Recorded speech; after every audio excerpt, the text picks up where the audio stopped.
Hey guys, welcome back to the channel.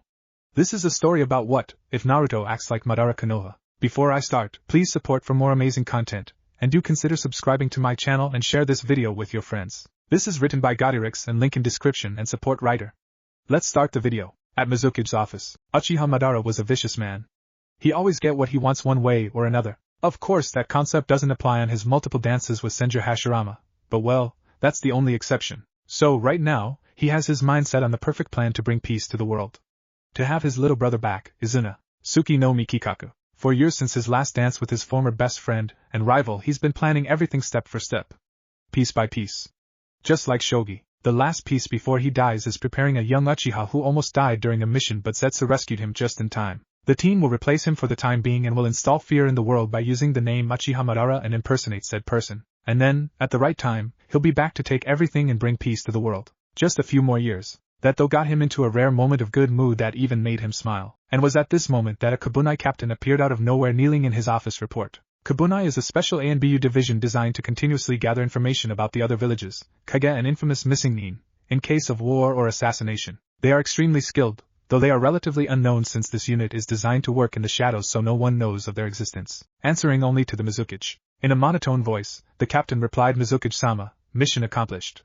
Kumogakure has declares war on Iwagakure and Konohagakure. This is the scroll containing vital information about their military power. That cracked for a second time today a smile, which was noticed by the person in front of him who had a shocked look but thanked the mask for covering it. Of course everyone would be shocked since no one has ever seen the Mizukage smile. Hell, no one has ever seen his eyes. A voice interrupted the captain's thoughts. Very good. I've checked your file and noticed that you have an outstanding record. I'm pleased with your results, so as a reward I'll accept your petition to quit the Kobunai division and become a full-fledged jounin. Congratulations, you may take of your mask Phoenix and come back tomorrow for your mission assignment, as your real name Nyla Terumi. The captain was shocked. She didn't know what to say. Who could blame her? Not only had she seen the Kage smiling but praise her as well and accepting an actual request to leave one of the most important rank in the village. Fuck, today was her day. No one will believe her. Not that I have many friends though. That last thought made her inwardly sigh in sadness. Nonetheless she saluted her leader. Thank you very much, Mizukage-sama, you don't know how much that means to me. As she was talking, she took her mask, finally revealing her face. She has brilliant green eyes, an ankle-length, auburn hair styled into a herringbone pattern at the back, a top knot tied with a dark red band, and with a short bang covering her right eye. She wore the standard attire of the Kirigakure ninja, which included a gray flak jacket, metal arm guards and gloves, ninja sandals with spikes for traveling into mountainous regions, 3 ninja pouches on their back waist over it, a black cloak, a tanto strapped on his back, and the famous phoenix mask symbolizing the leader position. Madara's breath actually hitched for a second as he took the sight of her eyes and marvelous face before returning to the normal, though there was a slight pink dust on his cheeks, as the former captain placed the mask on his desk, giving him a nice view of her beautiful curves, which annoyed him since he didn't know what to think about this weird feeling. Nyla Terumi, who was standing in front of the Mizukage watching him as he hasn't moved for a while, not even a twitch for several seconds. She decided to break him out his thoughts. Is that everything? Broken out his stupor, he blurted, which almost made him, the Uchiha Madara, faint of embarrassment. You've a beautiful hair. That was the last straw after everything she saw and heard from the Mizukage in less than 30 minutes, as her face turned into a full-blown red color, and everything went black. A sweat drop was his only reaction as he stands up from his sit, popping some bones during the progress. Walking towards the woman, he picked her up bridal style, laying her on the couch and sitting beside her, absently running a hand through her hair, immediately stopping as she gave a content sigh. The ghost Uchiha sat there besides her, just thinking what the hell was he doing and thinking. Is this what they call love? No, it must be a misunderstanding. I can't fall in love. I'm the embodiment of hate and darkness. Right, as he gave an exhausted sigh, a melodic voice froze him. Oh, you're quite cute yourself, aren't you? Though I don't understand why you hide your face under that hat, followed by a giggle, cuddling into the warm feeling she was getting. Get off, woman. In a harsh tone, but she noticed the small affection as well. Madara stands up, moving towards his desk, but for the second time froze just as a pair of arms encircled his waist. Please don't leave me. Those words made his heart skip a beat as he was reminded of a memory that during the years he completely forgot or disregarded. Flashback. A 24-year-old Uchiha Izuna is lying on a bed crying tears of blood, taking note of the growing hatred on Madara's heart. Please don't leave me, Izuna. I'm going to kill those damn Senju bastards. Darkness. He only saw darkness as hatred kept consuming him. As he was planning millions of ways to dismember every single member of the Treehuggers, a voice interrupted his thoughts. Stop right now, Madara and I. I'm giving you my eyes so that I can see through you. From now on I'll be your light. I'm not giving up on you to the curse of hatred that is plaguing the clan for years. Surpass it. One day you'll find a girl, don't make that face and trust my words. one day you'll find a girl and maybe have a child with her. Would you like that your own son or daughter was like those other fools of our clan, full of hatred, power-hungry and weak? Wouldn't it be amazing if you could live and raise him, teach everything you know, you'll be like his idol, a role model. Wouldn't you like to teach your child on how to dance, Madara? Shock. His little brother's words shook him to the very core and made him rethink on everything, every single plan he had. A small smile spread on Izuna as he watched Madara's emotions clashing, and at that moment he knew that not everything was lost, and so he let himself pass to the afterlife. Though as Madara's eye and no Mangekyo Sharingan imprint the dull and lifeless eyes of his little brother in his memory, he would forget Izuna's words for a very, very long time. Flashback end. 70 years later, Madara's eyes softened and moisture on the sides of his eyes could be seen emerging. Too much time, been so long since he had felt this peaceful. He could have sworn he heard the winds whisper welcome back, and I-san. All it took was this woman. Just how? He is 98 years old now, but with his best friend's cells, his body is still as good as one of 50. Maybe he still could. Best friend, huh? Hashibaka, I'm back. Finally, a tear slipped past his cheek, wetting the former's ANBU arms that were still encircling Madara's weight. Nailia Terumi didn't know why her Mizukichi was crying, but she knew one thing as she moved in front of him and looking deep in those charcoal-moistured eyes. Those eyes were from someone who lived enough and suffered for 3 lifetimes put together. He has lived through so much pain. It's almost unbearable. She also noticed how he was so much alike with someone, but she couldn't put a finger on it. Oh well, she can ask later. They spent almost 20 minutes just hugging each other. One of the Zetsus that was in the room, just in case, had activated the seals implanted around the room to silence it. Hopefully no one breaks the moment, or he knew that Madara would use Kensitai, Susanoo, even if that person was a genin. 25 minutes later, they separated from each other, both feeling quite disappointed at the lack of warmth. Sitting on the coach, Nyla locks eyes with the black-haired man. Who are you? One of the co-founders of Konoha no Sato, rival to Senju Hashirama, who was later renowned as the Shinobi no Kami, the Uchiha no Borii. I am Uchiha Madara. Bluntly with a proud tone, then smugness, and finishing with an arrogance tone, taking off his kage hat, his charcoal eyes giving form to a brilliant pair of red eyes with 3 tomos spinning, widely gazing over the captivating green eyes, hitting him over the head despite the initial shock that she was in the front of a legend. Scrap that. Legend of the legends, and the fact that he should be a crippled man, but he's looking like he's on his late 40s with her being 38, though she loved her figure, not that she would say it out loud. Her difficult life, living in the shadow of his father Saito Terumi, ANBU commander, always made her feel insecure of herself. She always has to be extreme careful because everyone knew who her father was, so they tried to use her to get to him. Unforgivable. Her normally cold attitude became even more icy despite her Yotan Kekiai Genkai. So she joined Kabunai unit, who under normal circumstances only answers to the Mizukichi, departing herself even more from her peers, not that they would care. So Madara-kun, tell me about you. Everything started at the Shimatsu no Tani, Valley of the End. Time skip, 16 years later. Uchiha Madara, 108. With Hashirama's cells and with help of Zetsu he made his body rejuvenate, looking like one of 66, and Terumi Nyla, hit right of the bat. It was like they were meant to be together. They both told each other their darkest secrets, though that was mostly Madara, who was sent flying into a wall, almost going through it thanks by a fist empowered by chakra, which got in raised eyebrows since he heard a Senji using that type of style. Not bad, he mused to himself. Their history was also shared, both giving apologetic looks to each other. On the first year, they were secretly a couple, though they spent many hours together, either making out, sparring or arguing. Needless to say, the last one was quite a habit for them. She explained the origins of the Terumi Ikizoku, which was a branch clan of the Uzumaki, which surprised him if the raised eyebrow was any indication. That was why her chakra was very dense and actually large, though not at Madara's level. She told him about her Yotan and Futen Kekiai Genkais. Even though Madara already knew from her files, it was still very interesting. Nonetheless, he heard her girlfriend rant about her awesomeness. On the 3rd month, Konoha was declared the winner of the Daisanji Nikai Taisen. Fools, all of them. Was during the 7th month that he bluntly asked or demanded, depends on the perspective, I want a child, which in his head was the same as do you want to have a child, love? Yup, totally the same.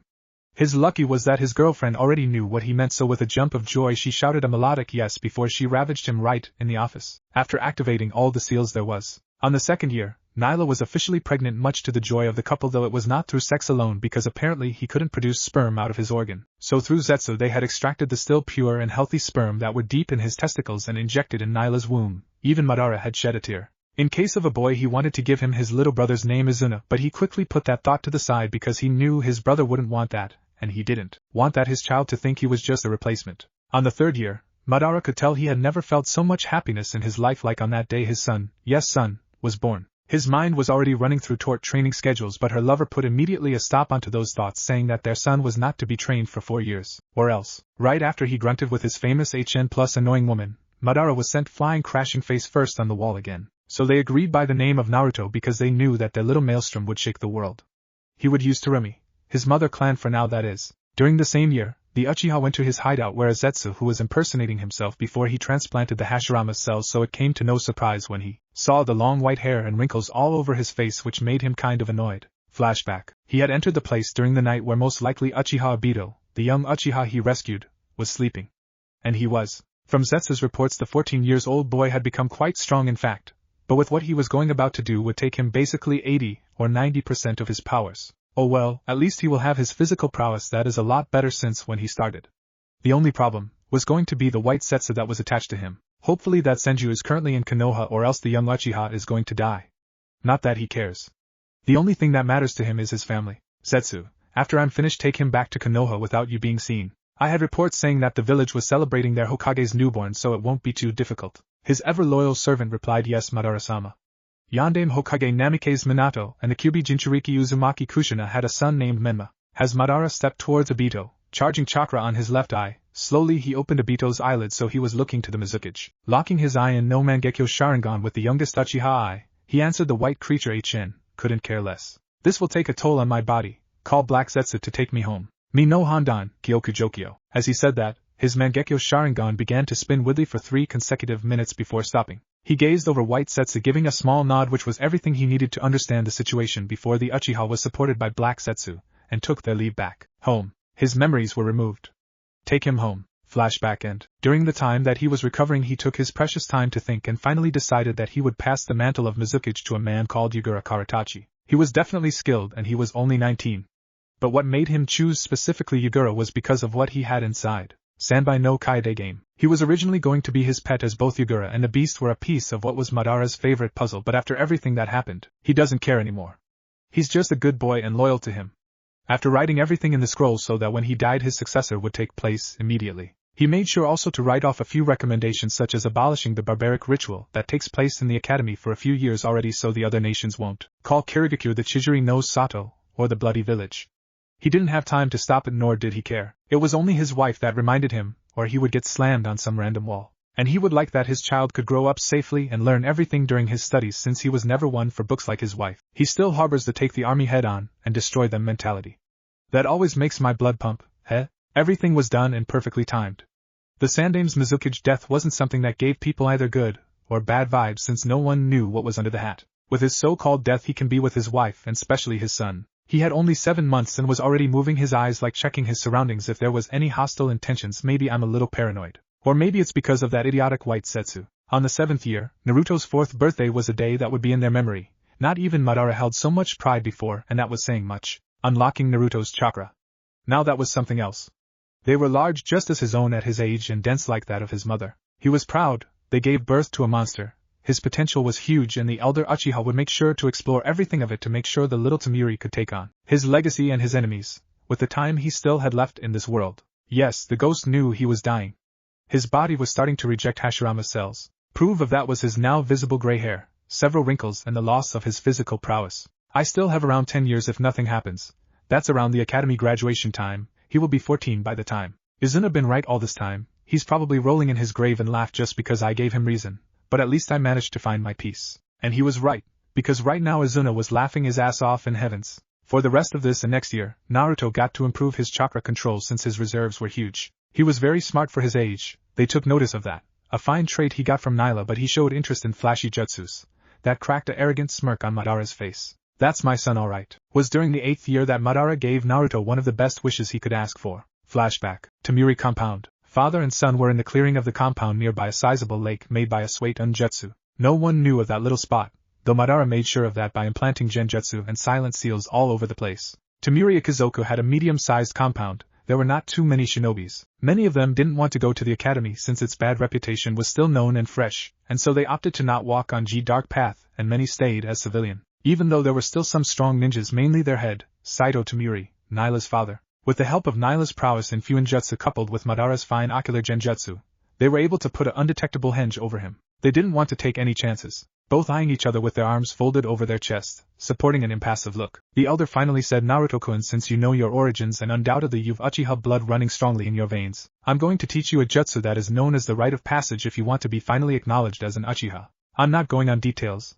I want you to be capable enough of solving and surpass obstacles on your own since I'm not going to be here for you when the time comes. Added the last part as though. The little 5-year-old child remained impassive, though there was a slight raised eyebrow at the sad tone in the end, but thought nothing of it. Naruto was a fair-skinned boy with spiky, black hair that had a slight auburn tint to it. His hair was almost chin-length that parted to frame the sides of his face where his bangs almost reached his right eye. He had decided to copy his father's hairstyle, letting it grow, though it took a lot of convincing from his two-san much to Nyla's amusing and Naruto's annoyance. He wore the standard Uchiha outfit, not that he knew, a black shirt with a high collar left slightly open and with Terumi clan's crest on its back, with blue pants and bandages around his shins. Around his waist he had a white sash that held a sack, containing his ninja tools. This was the outfit that Madara used during his childhood, which got a smile and an hug from Naruto. Mi Hitsuji Saru I Uma, Tora Katan, Gokaki no Jutsu, running through 6 hand seals at medium speed so that his son could follow. Puffing his chest, he brought his hand over his mouth, expelling a huge whitish-orange fireball on top of the lake, burning the water and forming a good amount of steam from the boiling water. Turning his gaze over his son, taking notice of the small excitement that went through his eyes for a second before remaining impassive again, bringing a smirk to his lips, he finally stated, as you could see, I used 6 hand seals, but I could do this and other jutsus with only a hand seal. That means I've completely mastered over katan affinity, and due to it being extremely strong it allows me to produce white fire that it is stronger and hotter than just the normal orange. Now, take your time and try it. The young Uchiha took his father's place near the lake. His mind racing through many analyses, he expanded his chest. So that means I need to breathe a certain amount of air. Also I need to incorporate my chakra with it, and add the katan affinity. That's the obvious explanation. I've got already a more or less control over my chakra, so that won't be hard. The most difficult task is adding katan. Katan is fire, so I have to feel and pull the hot feeling side of my chakra, since when I read some Kachan scrolls it said that each affinity has its feeling. Let's try. Madara watched proudly his son's concentrated face, and he could tell already that he got the hang of the theory. But the practical part is always harder, since he needs to distinguish and make use of his chakra perfectly inside him, or else he will blow smoke instead of fire like Izuna. That last though brought him an amused chuckle that went unheard by Naruto. His focus was commendable at least. Naruto goes through the same hand seals as his father, slower since he didn't have much practice on it, but the perfect execution made for the speed. Inhaling a tremendous amount of air and puffing his chest, he went back and forth, tilting his head to the front and expelling medium-sized orangish fireball over the lake. Mi Hitsuji Saru I Uma, Tora Katan, Gokaki no Jutsu. Madara took notice of the traces of white lines in the fireball's core, meaning the strong affinity over katan, which was surprising since he hadn't this mastery on his age. Clapping, he walked towards his son. A rare genuine smile crossed his lips as he watched his son heavy breathing because of the strain that the jutsu caused to his lungs. He ruffled his son's black hair, and the words that came next from his mouth made Naruto's heart skip a beat. I'm proud of you, son. No, it wasn't the words. It was his tone. That was the first time he heard so many strong emotions from his father's. Warm, proud, love. But the most important acknowledge. Moisture formed on the side of his eyes, and tears fall over his cheeks as he lifted his head gazing over his idol and role model, not hearing the small gasp from the elder Uchiha. He hugged his father for the dear life of him, letting out a thank you through sobs, not even realizing the improvement of his vision. But Madara did. So, a person doesn't need to go through any traumas to unlock it. Love is a possibility as well. You never cease to amaze me, Naruto-kun. At that moment the heavens seemed to blow a slight breeze over them as the wind picked up the Naruto's hair that was shadowing his face, revealing a pair of brilliant red eyes that seemed to be spinning widely with a tomo on each pupil dancing over it. A tremendous power ready to be unleashed still locked in them, but Madara could feel it. And undoubtedly the whole world felt the slight shift in the wind. The Sharingan was visible, showing its glory on the young Uchiha's face as unknowingly his smile matched it. Flashback end was during the 12th year that they, Madara and Naruto, who was 10 years old at the time, left the village with Mizuki's agreement and Nyla reluctant acceptance through many slaps and punches that sent him eat the dirt and walls again and again, much to Naruto's amusement. The remaining years left on Madara will be spent side by side with his son, and he plans to up his training to unimaginable levels. During the 4 years training trip, during the trip with unknown destination to Naruto, he would ask and hear all about what was once the legend of Uchiha Madara. He would take note of the proud voice whenever Madara spoke about his dances. Dance. That was something that the young Uchiha always thought to be a cool interpretation of battles. He would make sure to make use of it, not that he would say out loud or he would get the freaking 4 years teased. His relationship with his father was something that he would cherish forever. He didn't have many friends because it was rare for him to go outside the compound, though there was 2 or 3 guys that were currently in the academy that he spoke to. Though he didn't give away any secrets about him or his family. If word got out that he had the Sharingan, it would get him unwelcome attention and probably many problems. Sharingan. The first time his father told him that he had unlocked the greatest jujutsu commonly known, he had promptly fainted. With it came some arrogance that his mother made sure to cut it off instantly with a few globs of lava. Scary woman. He had a few spars with his small group of friends, though they never gave him a match since he had been trained since very young and by what was probably the strongest shinobi in history, second to Senju Hashirama. Of course he wouldn't use his precious Sharingan, Senju. He didn't know what to make out of them. He noticed how his Tusan spoke about them, sometimes with venom, sometimes like they weren't worthy his time. Supposedly he only really respected Hashirama. Madara respected power above all else, and he would do the same. But the most interesting thing he learned was about Uchiha Izuna, his uncle. It wasn't difficult to notice the amount of affection that his father spoke of his uncle, and when he came to know the reason for matters to surpass the curse of hatred that plagued the Uchiha Ikizoku, he made a vow to take the same reason to his grave. He was cut out of his thoughts as Madara kept talking about the same topic he was just thinking. Remember, Naruto-kun, my life was always filled of darkness.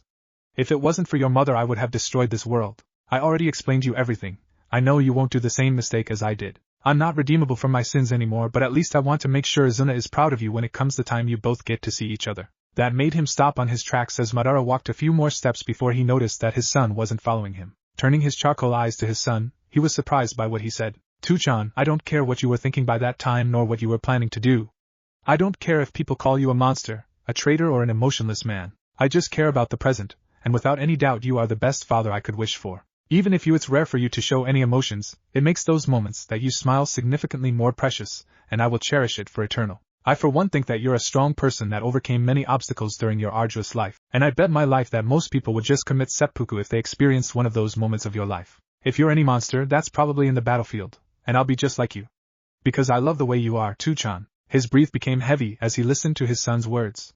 That was probably the most touching words he has ever heard during his long life. A shadow emerged from behind Naruto, and Madara's eyes widened in shock as one of persons he always loved with his dear life materialized, both looking at him with the same expression, same red-colored eyes, though one of them had only two tomos, compassion, proud, and love, the same eyes burning with determination as him. Izuna. Unknowingly a tear fall from his hidden right eye, as he walked towards his son, kneeling in front of him as Naruto's expression turned from confusion to content as Madara hugged him tightly, with a full smile on his lips, not that Naruto could see or he would be death of embarrassment. But the message was clear to him. Thank you. Some weeks later they finally came to a stop, after walking at a steady pace and taking a boat going through the large ocean since they wanted to take their time before Naruto's train began, so it came to as a surprise to Naruto when he gazes over at a large village, though the buildings were destroyed and the streets were empty, only a small, very small, part of it was decent. He was broken out of his thoughts by a sound of boots smashing against the dirt. Looking at his side he noticed his father walking to that same decent part of the village he followed. Yuzushi Ogakure knows Sato, finally getting acquainted with the space, and after his father gave him a brief of history about this village that was destroyed during the Dainiji Nikai Taisen, Second Ninja World War, by 3 nations included his own, where it was once the famous Uzumaki Ikizoku's home, one of his origins. Yes, he knew that the Temari Ikizoku was once a branch clan of the Uzumakis. He would make sure to train harder to come close to the level of power of Shodan Uzukage, Uzumaki Genryusai, that was said to be on the same level as his father and Senju Hashirama. At least he would match him in the Kenjutsu department, since it was something he planned to explore to the maximum. Coming into a stop where it looked to be what was once their training grounds, both father and son gazed over each other with the same impassive look for what it seemed to be like hours. Naruto's eyebrow twitched after 2 minutes of staring and Madara let out a victorious smirk. I took the time to plan your schedule. During the last years I and your Ka-chan only gave you the basics except for the katan manipulation exercises, but everything was done for this moment. From now on I will be working you into the ground as you are always complaining like a brat. Naruto's eyebrow twitches violently, so prepare, you better be prepared. After he received a nod, he continued, for the remaining of this year will be for the complete mastery of the katan element. It will be unacceptable if you don't surpass me. Getting eyes wide from the young Uchiha. Don't worry, I believe in you. Also, we'll be upping your physical exercises and you'll be introduced to the world of weights. So, put this prayer beads on your wrists and ankles and remove your shirt. As Naruto placed those and removed his shirt, Madara placed the palm of his hand on his chest as an intricate seals spread around it, glowing slightly, then a second later stopped, leaving as if nothing was there. Fuinjutsu, sure Jufuin. It was instantly, as Madara finished said those words, a huge pressure came inside of his body, and with the unbearable weight his arms gave him, he fall face first on the ground, much to the amusing of the eldest Uchiha. After giving him an explanation about the weight seals, he continued with the schedule. Now, as I said before, we will be mastering your katan affinity. But if you finish it before the time I expect, we will be looking forward to a second affinity. Even if you don't have any doesn't mean you can't use. Now, take this paper and charge chakra on it. Presented with the paper, Naruto grabbed it, already knowing what its functionality from his studies, and charged chakra through it. And they both gazed at the results, one with a hopeful look, Naruto, and the other impassive as always. The only sound that could be heard was the leaves rustling in the wind, and then 2 scream. Nani? Even the all-time impassive Madara had a shocked, disbelief and slight jealous look on his face. Who wouldn't? As the little piece of paper split in two parts, indicating a strong affinity for futon. The first part combusted with very hot flames and turned into ash, but what Naruto didn't notice and Madara did was the fact that black flames had erupted in the end for a split of a second, indicating a very strong affinity for Katon, which Madara already knew, but the possibility of using Enten, which was the highest level of Katon, and all Uchiha's dreams of having. Nyla-chan, we created a monster, he though with a sigh. The second and last part turned into dust and crumbled away, indicating the Doton affinity. So, Naruto-kun has futon, Doton and Katon with the possibility to evolve to Enten. Amazing! And because of the potential that his Katon has, he will probably be able to use Nyla's Yoton Kekkai Genkai, though we don't know if he will ever unlock it. With a cough he broke Naruto out of his stupor and started to explain what had happened, what was going to happen, and in case he surpassed his expectations Madara would give him a very special gift. And so with all set they began the training. 4 years later, Yuzushiogakure no Sato, two imposing figures gazed over each other, one with dark green eyes and the other charcoal eyes boring into the other's soul. The first one had spiky, white hair that reached to waist length with shoulder-length bangs framing the sides of his face, covering most of his right eye with many creases around his eyes due to his age. He wore his traditional crimson armor with numerous metal plates, forming protective guards along his chest, waist, shoulders and thighs. An orange-brown gun by which had a long black chain running up it attached to his back. Also he was wearing a metal belt, as well as a brown leather sash to hold some of his other weapons. This was Uchiha no Borai, Uchiha Madara. He had grown old, he had several wrinkles all over his face. He was kind of annoyed because he could feel his power was not even half of what it once was. At least he created a monster, who had made him extremely proud during the years, and he would watch over him from heavens or hell, it didn't matter. He was a proud father. The second one was a fair-skinned young teenager with spiky, black hair that had a slight auburn tint to it. He had let his hair grow to waist length with shoulder-length bangs framing the sides of his face, covering most of his right green eye. Just like his father, he had a good build thanks to the thousands hours of physical training, which with the way seals only increased.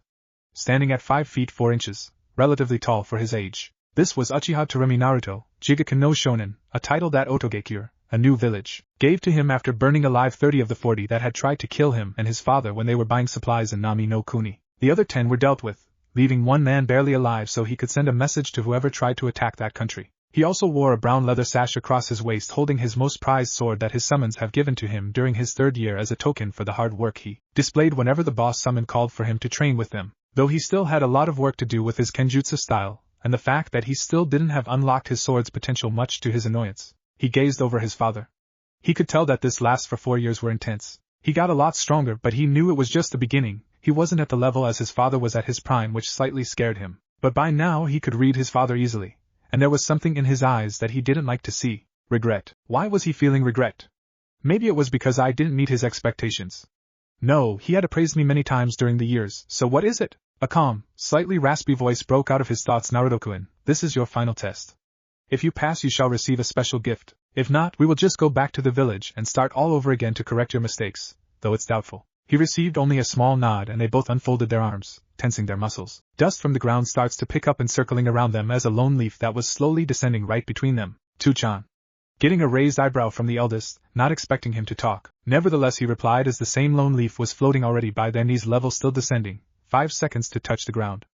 2 seconds from touching the ground. Shall we dance? That brought a full-blown smirk, not of arrogance but proud on Madara's face, as the leaf was about to rest on the field they were standing. Give me one final good dance, son. The leaf touches the field, the ground where both Uchihos were standing cracked from the impulse and a second later they clashed. A booming sound was heard as their fists collided, sending both backwards. Letting small smile gracing his lips, Madara moved his hands over his chest, formed a sequence of hand seals. He inhaled a huge amount of air adding a tremendous amount of chakra that made Naruto sweat a little. Naashi inu umasaru I tora katan, goka meshitsu. Bringing himself back and forth, he exhaled a whitish flamethrower.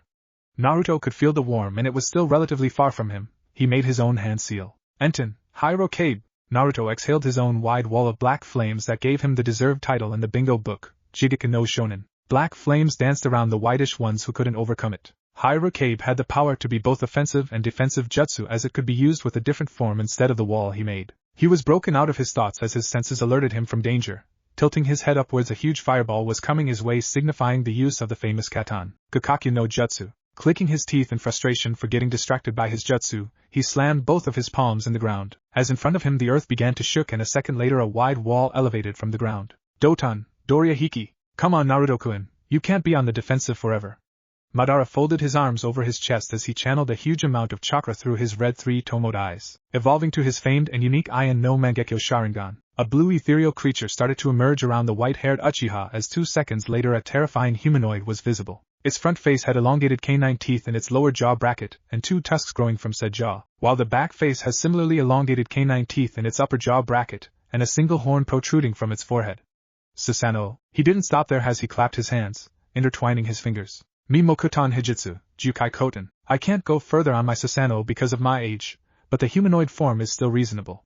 Now, what will you do, son? A roll of sweat runs down Naruto's forehead as he watches the entirely ground shook as several thick trees exploded from inside out towards him at great speeds. His mind racing miles per second as the trees gets closer and closer. He smirks. Madara watched as the trees got closer to his son. He was about to stop them from hitting his son when he narrowed his Sharingan eyes at the smirk from the young Uchiha. His sensor abilities detected a large build-up of chakra, and when the trees were about to hit the black-haired teen, a massive explosion of black flames emerged from Naruto's entire body, scorching the trees and everything around it. A look of surprise passed through Madara's face as the flames started to take shape on a very similar form of his humanoid Susanoo, though not as tall. Enten, Akuma no Yona. Black flames danced around the ethereal humanoid, its glowing yellow eyes gazing over Madara, who came over his shock, appraising his son.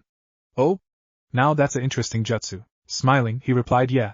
It takes a lot of chakra to maintain this form long times, but its power is beautiful and flashy just as we love. Now, to the final step of our dance. 2 arms took shape from the black humanoid. As black flames dances around it, Naruto starts to perform a several number of hand seals as the humanoid surprisingly was following and copying the same hand movements. A small ball compressed of black flames formed out of thin air in front of the humanoid's mouth. A second later, with a monstrous roar that shook the earth beneath him, they launched it on the ground, which after touching the humongous explosion of black flames that took shape of a dragon went towards Madara with speeds that even he had difficulty to follow as his age was now taking the toll on his body. Enten, Okabanarea no Funka. A true proud smile spread across Madara's face as he analyzes this jutsu in less than a second. Similar to what his son did, he and his humanoid Susanoo form a single hand seal, putting as much chakra as he could muster. Tilting their head back and forth, a massive widespread wall of white-bluish flames exploded from his mouth, bringing in front of him his gun by as well. He runs chakra through the large weapon. With a swing, a huge gust collides with the wall of fire, expanding and increasing its power even more. Edoruen, Dai Goka Makyaku, Kirigakure no Sato, Terumi Compound. You can find Terumi Uchiha Nyla gardening some flowers outside of her house. During the last 4 years she had found this oddly satisfying as her husband and son were out on a training trip. Between gardening and doing some easy missions for the village, she of course chose the former. At least it gave her some peace and took her mind out of unnecessary and unwelcome thoughts. As she gazes through one of the windows of her house, a blood-sealed scroll rests over the dining table. Releasing an exhausted sigh, the 52-year-old woman is interrupted from her thoughts as the ground beneath her shook slightly. Her head instantly turned towards a specific direction with a faraway look, tears already threatening to fall from her eyes. Flashback. A spiky, black-haired man is standing behind a window gazing over through it at another spiky, black-haired with an auburn tint to it, trying to boil the lake with his hands, as this was one of the steps to achieve complete mastery over the katan element. A sigh came out of his lips as he turned his gaze over her beautiful wife who was sitting on the couch. Walking towards her, he started. In a few years, Naruto and I will be going on a training trip. The auburn-haired locked eyes with her husband for several seconds. She knew he was dying. They had talked about it when she confronted him after seeing multiple times running into the bathroom and staying there many minutes just coughing, and sometimes she could have sworn that she heard him cry in pain. But the question is, why does he want to go on this training trip so badly with just his son? Doesn't he love her anymore? No, that's impossible, otherwise he wouldn't even mention it. 4 years. That's a lot of time he doesn't, huh? Eyes widened in shock and realization as the only possibility hit her like a huge rock. I can see you figured it out. It needs to be done. It will be for his good. The best gift I could have ever hoped to give him. He takes out of his pouch 3 scrolls, and gazes over her wife again as moisture former on the edges of her eyes. The red scroll is for you, with instructions on how to proceed on a certain matter that one day he will need. And a personal letter for you. The black scroll is for him, explaining everything, why I'm doing this and why. He doesn't know I'm dying. The white scroll contains my belongings and knowledge. Tell him to use it wisely, as power comes with responsibility. Thank you for everything. Love, Madara. You, don't worry, I've made peace with my mind. I lived enough already, and my greatest regret is not to have seen things through earlier. You were under my services as my ANBU during so many years. How come I was so blind to see it? He tried to crack a joke at the end, but deep down he knows it was the truth. At least now he can join his little brother and most probably get teased. He would like that, not that he would admit any time soon. Madara, I love you. She throws herself and hugs him, daring to anyone take him away from her. Tears falling from her eyes, soaking his black high-collar shirt. I love you too. Flashback end. Salty tears running over her cheeks as puffy red eyes looks over the orangish sun already settling down. An amazing view in front of her eyes as a warm feeling run through her body. Goodbye, Koi. Hope you and Izuna-san will be watching over our son changing this world for good. Yuzushiogakure no Sato. A enormous explosion of flames was the result of both jutsus clashing with each other in a battle between black flames and white-bluish flames trying to overcome each other. No more than 10 seconds later it seemed like the white flames were going to win, but with another mighty roar the black dragon literally consumes his opponent, and instantly, bringing itself towards the skeletal blue figure, as Madara couldn't maintain the chakra for the humanoid form anymore. Another huge explosion shook the earth and everything went quiet. 10 minutes later, a pair of green eyes opened looking at the clear sky. Memories from minutes ago race through his mind and he instantly stands up ignoring the flames all over the place running towards a figure that was lying on the scorched grass. Tyu-chan, he froze. His body started to tremble. His knees gave up and he fall over the old body of his father. Tyu-chan. Please don't leave me. I'll never forgive myself. Tears falling from his eyes, as he screamed straining his lungs to the limit. An amused weak chuckle was heard. Wait, a chuckle? Then a cough. He opened his blood-red teary eyes and gazes over the same blood-red eyes with an exquisite form. Tyu-chan. Setsu, help my father, quick. Instantly a white Setsu emerged from the ground gazing over without any emotions the bloody figure of Madara. What the hell are you doing standing? Nah, Naruto, that's enough. That voice broke him out of rage instantly as he turned over to his father again, kneeling beside him. What do you mean, Tyu-chan? I was already dying. Go home. There's a scroll explaining everything. I want you to take my eyes and keep them. Whoever tries to hurt your precious people, give them hell. Madara finished that last statement, managing an arrogant smirk crossing his lips. Naruto started to sob uncontrollably as he heard that his father had everything planned and pretended to die by his hands, widening his eyes in shock as he now knew the whole reason of the test and the gift. Even dying, all you thought was about me. Madara took another deep breath. Take my Gahai with you, she's strong. You can trust her to defend you from anything. The young Uchiha managed to whisper, Hi Dad. I'll make sure to use everything you taught me for the good, and pass down your legacy to the next generation. I'll always protect my family from anyone who dares to try anything on them. I love you too-chan. The elder Uchiha held a smirk on his face as he removed his eyes, letting out a grunt of pain and placing inside a jar full of a greenish liquid. His job done, Madara placed a hand on his son's cheek, giving him a small smile. I love you, son. His arm went limp, but before it could drop on the ground, Naruto grabbed it, squeezing it as his eyes burned and unknowingly started to spin wildly at untraceable speeds. They started to emerge together, taking its shape. A power only awakened by his two ancestors, Uchiha Madara and Uchiha Izuna. This was their legacy passed down to him, and he would prove them that he's worth of that legacy. That was his vow. Another tear fall from his new eyes before everything went black. Yuzushiogakure no Sato. A week later. A week has passed since the death of Uchiha Madara. It's only been a few hours since Naruto woke up, though, with a huge headache and still exhausted both mentally and physically, in some kind of hospital which put him over the edge. But then memories raced through his mind, recalling why was he there. Tyu-chan. He gripped the bed but relaxed a second later as his sensor abilities detected someone else in the room. Tilting his head to the side, a shadow emerged from the ground, revealing it to be the annoying white Setsu. Naruto-kun, it's time to go back to the village. Next week will be the academy graduation of your generation. If you move on reasonable speeds, you'll be there in 5 days top. Also, shouldn't you think about your mother also? She's probably afraid and worried about you. In somewhat a cheerful tone, though the last statement turned out as a rare serious tone from the creature. Mother shit, how could I forgot about her? Hi. I'll be going now. You can head back now.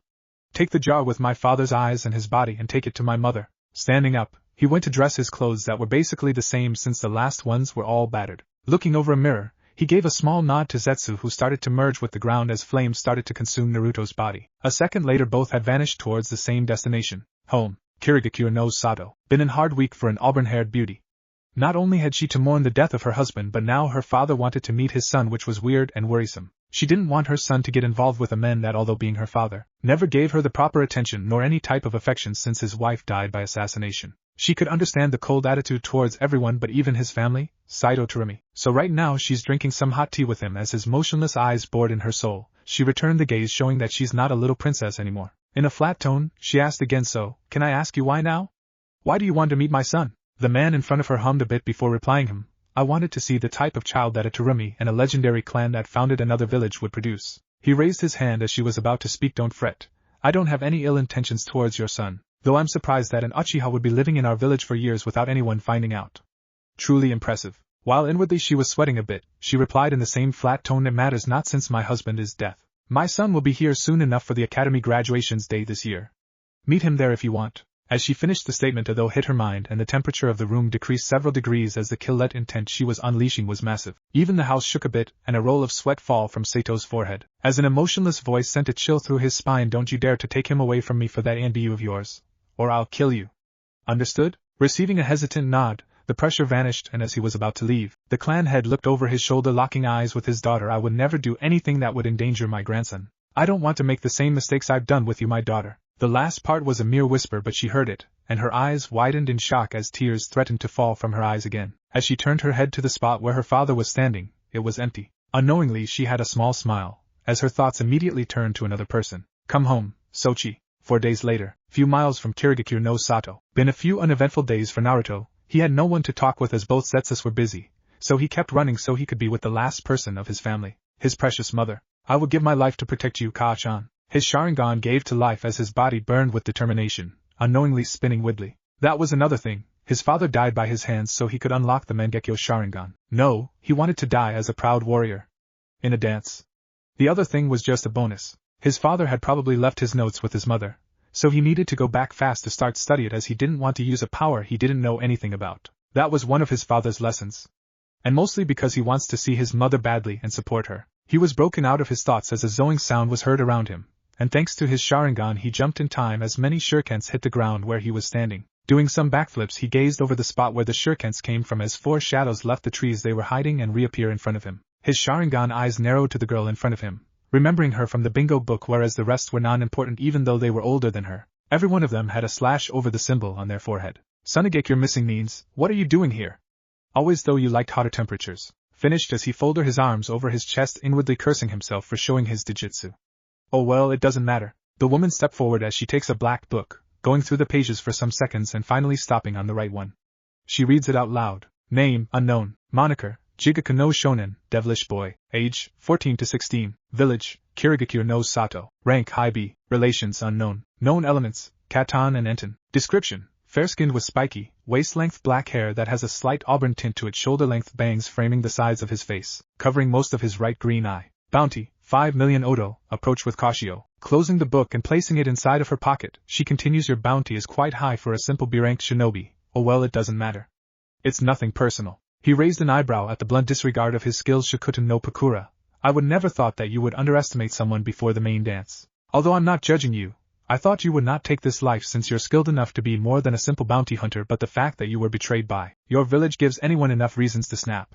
Well, you're making a big mistake. As he finished the last part, every missing knee tensed as they sensed the build-up on chakra from the boy as he formed only an handed seal, puffing his chest. Tilting his head back and forth, he exhales a long stream of hot whitish fire right into the middle of the group. Katon, Karyu, Enden. This will split them. Pakura is dangerous with her Kekii Genkai.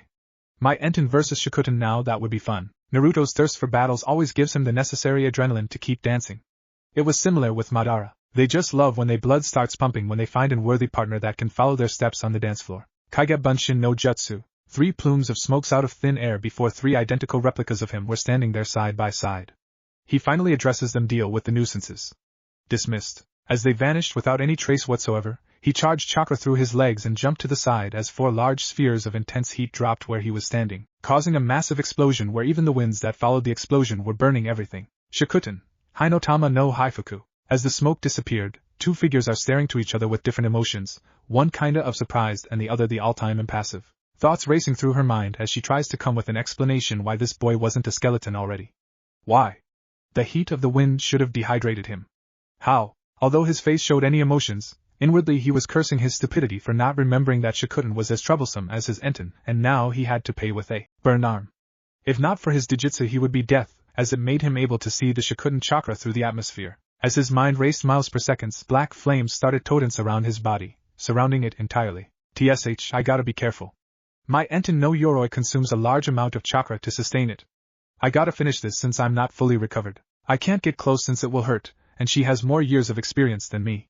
If I could use that Shikutan as well against her, that's it. Pakura, who took notice of the flames, realization hit upon her. So, that's why my Shikutan didn't dehydrated you.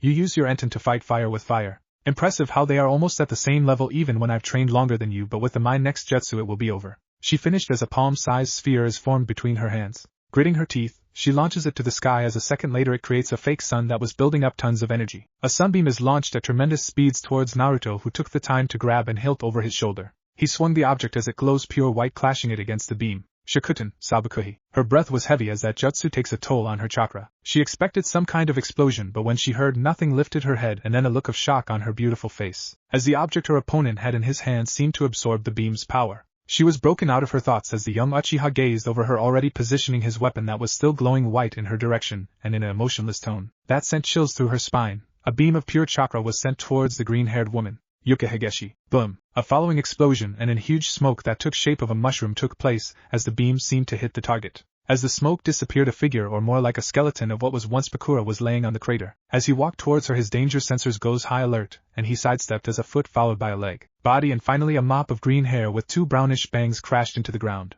He narrowed his eyes at the figure before gazing over at the body lying on the crater, who seemed to be disintegrating under its hot temperatures. A Kenso no Bunshin, dehydrated clone? She managed to speak between her breaths. Hi, it was my safe plan if you had escaped the beam. I never thought you would redirect it. She narrowed her eyes as she saw him going through several hand seals.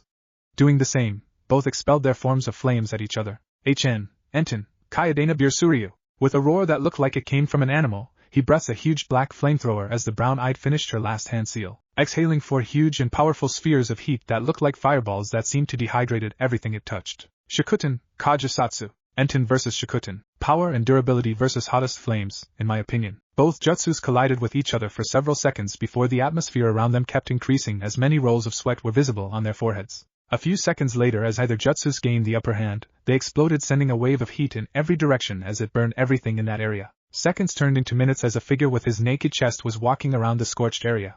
Everything was burned and lifeless. There was no grass, only multiple scorched areas and dust. Not even the trees escaped. This is a nice view. A small hot breeze washed over his long spiky black hair.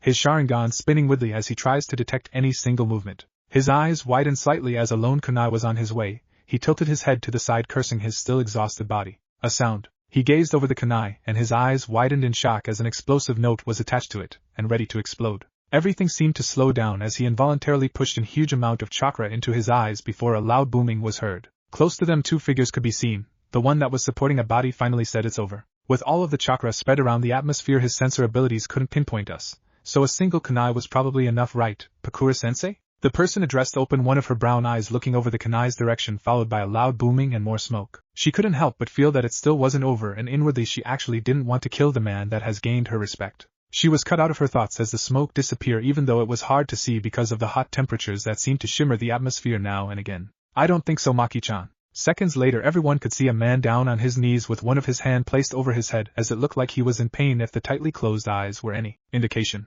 And in pain he was. Naruto never felt so much pain in those eyes of his as he got another huge headache. At least he was still alive thanks to that black skeletal bones that protected him in the last second, but damn, that took a lot out of him. He heard about that before from Madara. Oh yeah, the Susanoo. But it didn't take my father's humanoid form, probably because of my inexperience, and my body is still not recovered from the exhaustion. At least my clones took care of her team, though he was impressed with the older woman throughout their clashes.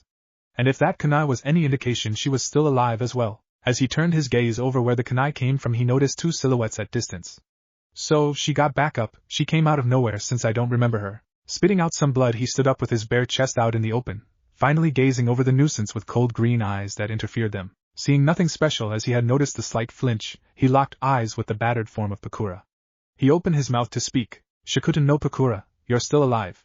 With a flat tone, he spoke to her. Shrugging her shoulders, wincing at the burns, she replied, "It seems like Jigaku no Shonen." They both gazed over each other's eyes as if they were passing a message to one another. After several seconds, both cracked a smile, earning a confused look from Maki. "I hope to see you again, Pakura." "Me too, Naruto." "Me too, Naruto.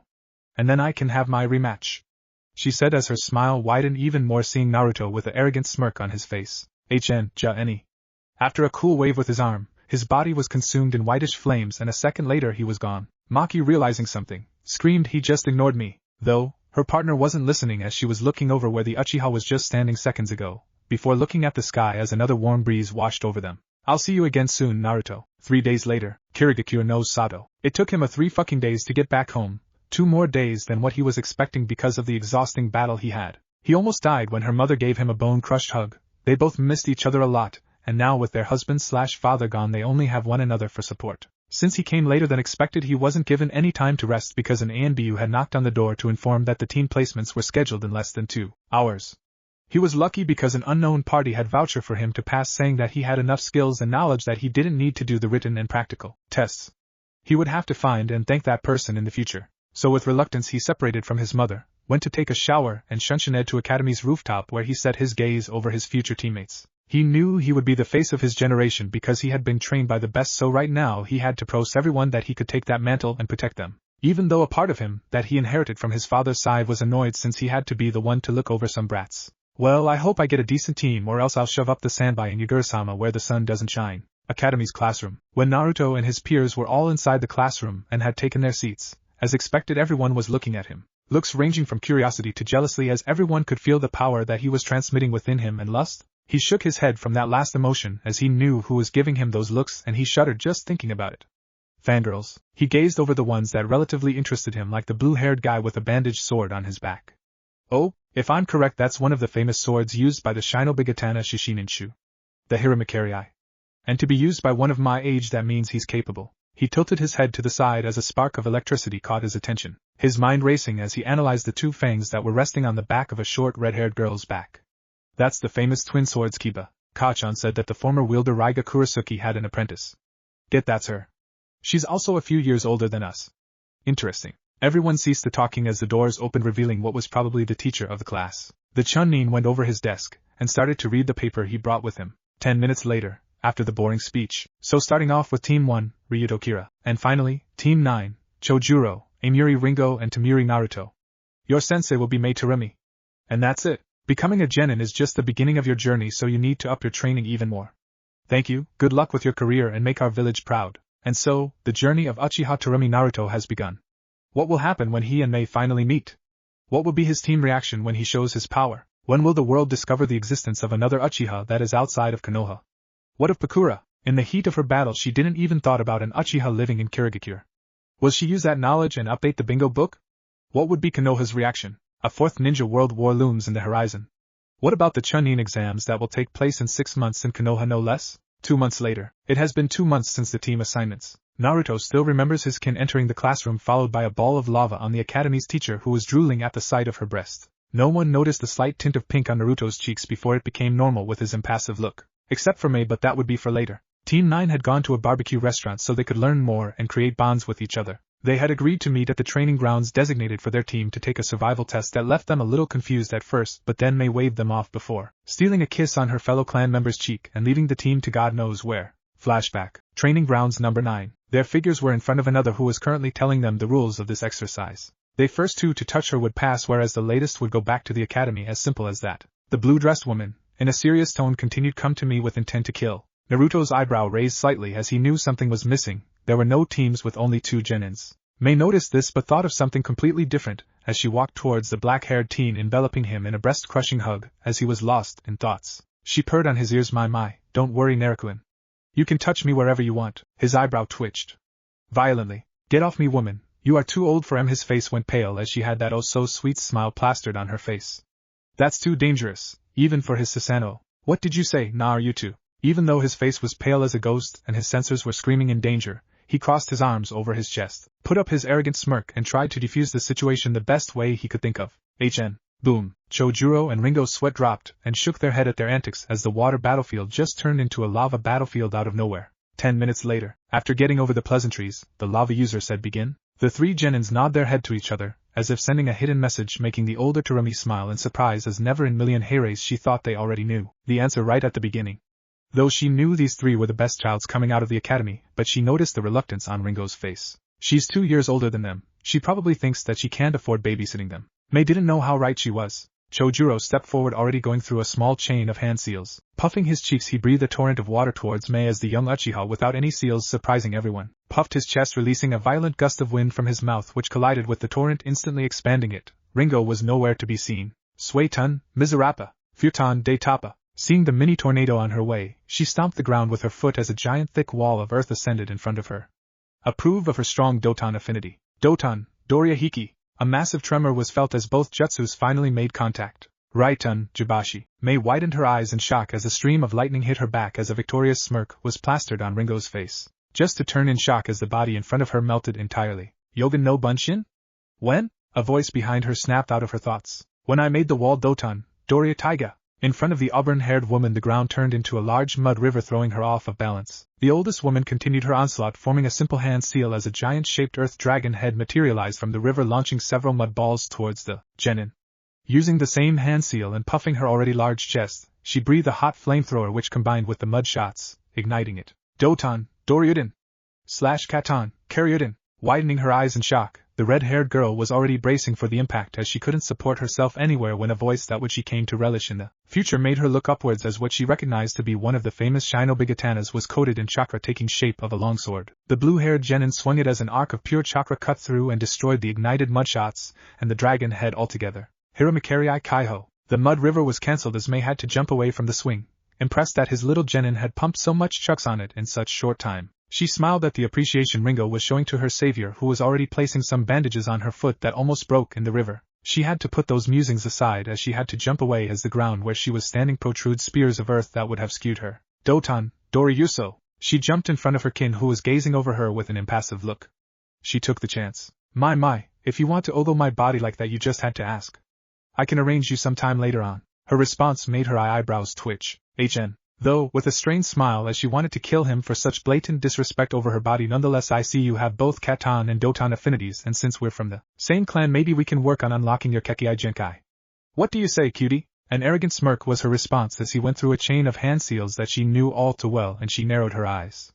I am possible. Yoton, Yokai no Jutsu. Naruto spits an extremely and powerful acid fluid out of his mouth as May snapped out of her thoughts going through a different sequence of hand seals, spitting a massive protective amount of lava around her. Yoton, Kanheki. As both jutsus collided and canceling each other, May gazes over the youngest on a new light and in a seductive tone, spoke, as she cleaned a small portion of lava that was sticking on the side of her lips from the last jutsu. You're an interesting man.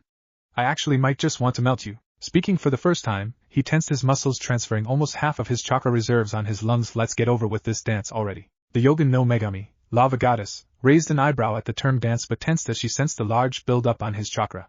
The next jutsu will be huge. He made a single hand seal. Rocking back and forth, Naruto breathed a monstrous wide-spread wall of whitish fire that would be forever imprinted in her mind for the rest of her life. Katon, Goka Mekyaku. She missed the small nod from Naruto as the fire was on her way. Even the winds burned at the intense heat, proving his mastery over the Katon element. May started a big chain of hand seals, putting as much chucks as she could muster in the next technique. She puffed her cheeks, releasing a massive wave of water, and even then she knew it wouldn't be enough but bought the time she needed to leap away. Suiton, Kaijin Nami Shigeki. She took a deep breath as that was one of her strongest defensive techniques, and it took tons of chakra. A large mist spread over the battlefield as the jutsus clashed, and there the beauty knew how right she was from her last thought as the heat from her student's jutsu made the mist almost impossible to inhale any oxygen without burning her lungs. She was snapped out of her thoughts as she felt 4 tips of blades grazing her perfect creamed skin, a twin sword threatening to slit her neck, a long chakra-coated sword targeting her spine, and a simple sword placed where her heart would be. Even in her situation, she let a true smile grace her lips. You pass. Flashback end. After passing the test with flying colors, Team 9 spent the next 2 whole months doing idiotic missions around and outside the village, but they were limited to only take care of the bandit camps, much to the genin's annoyance, and May's amusing. At least everyone made their first team.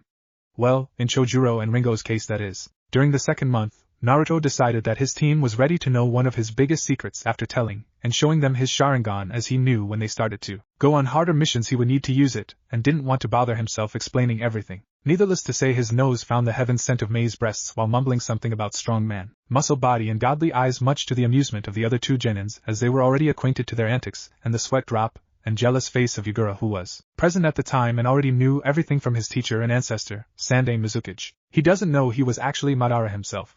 Just that he was an Uchiha, and made him sworn secrecy so that the elders didn't cause any problems. Was at the end of the second month that the things were finally going to start to become interesting, much to Naruto's thirst for battle's relief. Present time, Mizuki's office. Yugura was behind his desk gazing over the forms of Team 9. He was already expecting this proficiency on missions, but he was still reluctant to send them on this specifically important mission. It was his dream to recreate the second generation of the famous Kiri no Shinobigatana Shishininshu. They had already in their ranks the wielders of Hiramakari and Kiba. In his office's vault were resting and waiting the swords Shibuki and Kabutoari, but since Raiga Kurasuke died on a mission leaving its legacy to Amiri Ringo, they currently have no one to train the candidates on the arts of Sarento Karingu, silent killing. Many of them left Kirigakure because they tried to oppose the Mizukage for continuing the final test of their academy. That later on the world got knowledge of this and gave them the name of Chijiri no Sato. Half of them died and only Raiga stayed in the village as he didn't care. And this mission was to bring Kubikura Bocho and its wielder, Momochi Zabuza, back to the village and train his successor. He was snapped out of his thoughts as an angelic voice invaded his ears. Yagakun, my team is ready to be sent on B-rank missions as we already have the required amount of D and C rank done. Puffing his cheeks, he pouted. Mei-san, give me the deserved respect. I am the great Yonde Mizukage. She giggled at his kawaii face whereas 2 students of her team just sweat dropped and the other remained impassive. Fine. You will be going on a B-rank mission that can very well ascend to an A rank, but I trust you guys that you can take care of any troubles you might have, right? This actually brought a large smirk on the black-haired teen as his body started to tremble in excitement, which was noticed by Yagura and Mei, who shared a look. Don't worry, I'm sure we can protect ourselves.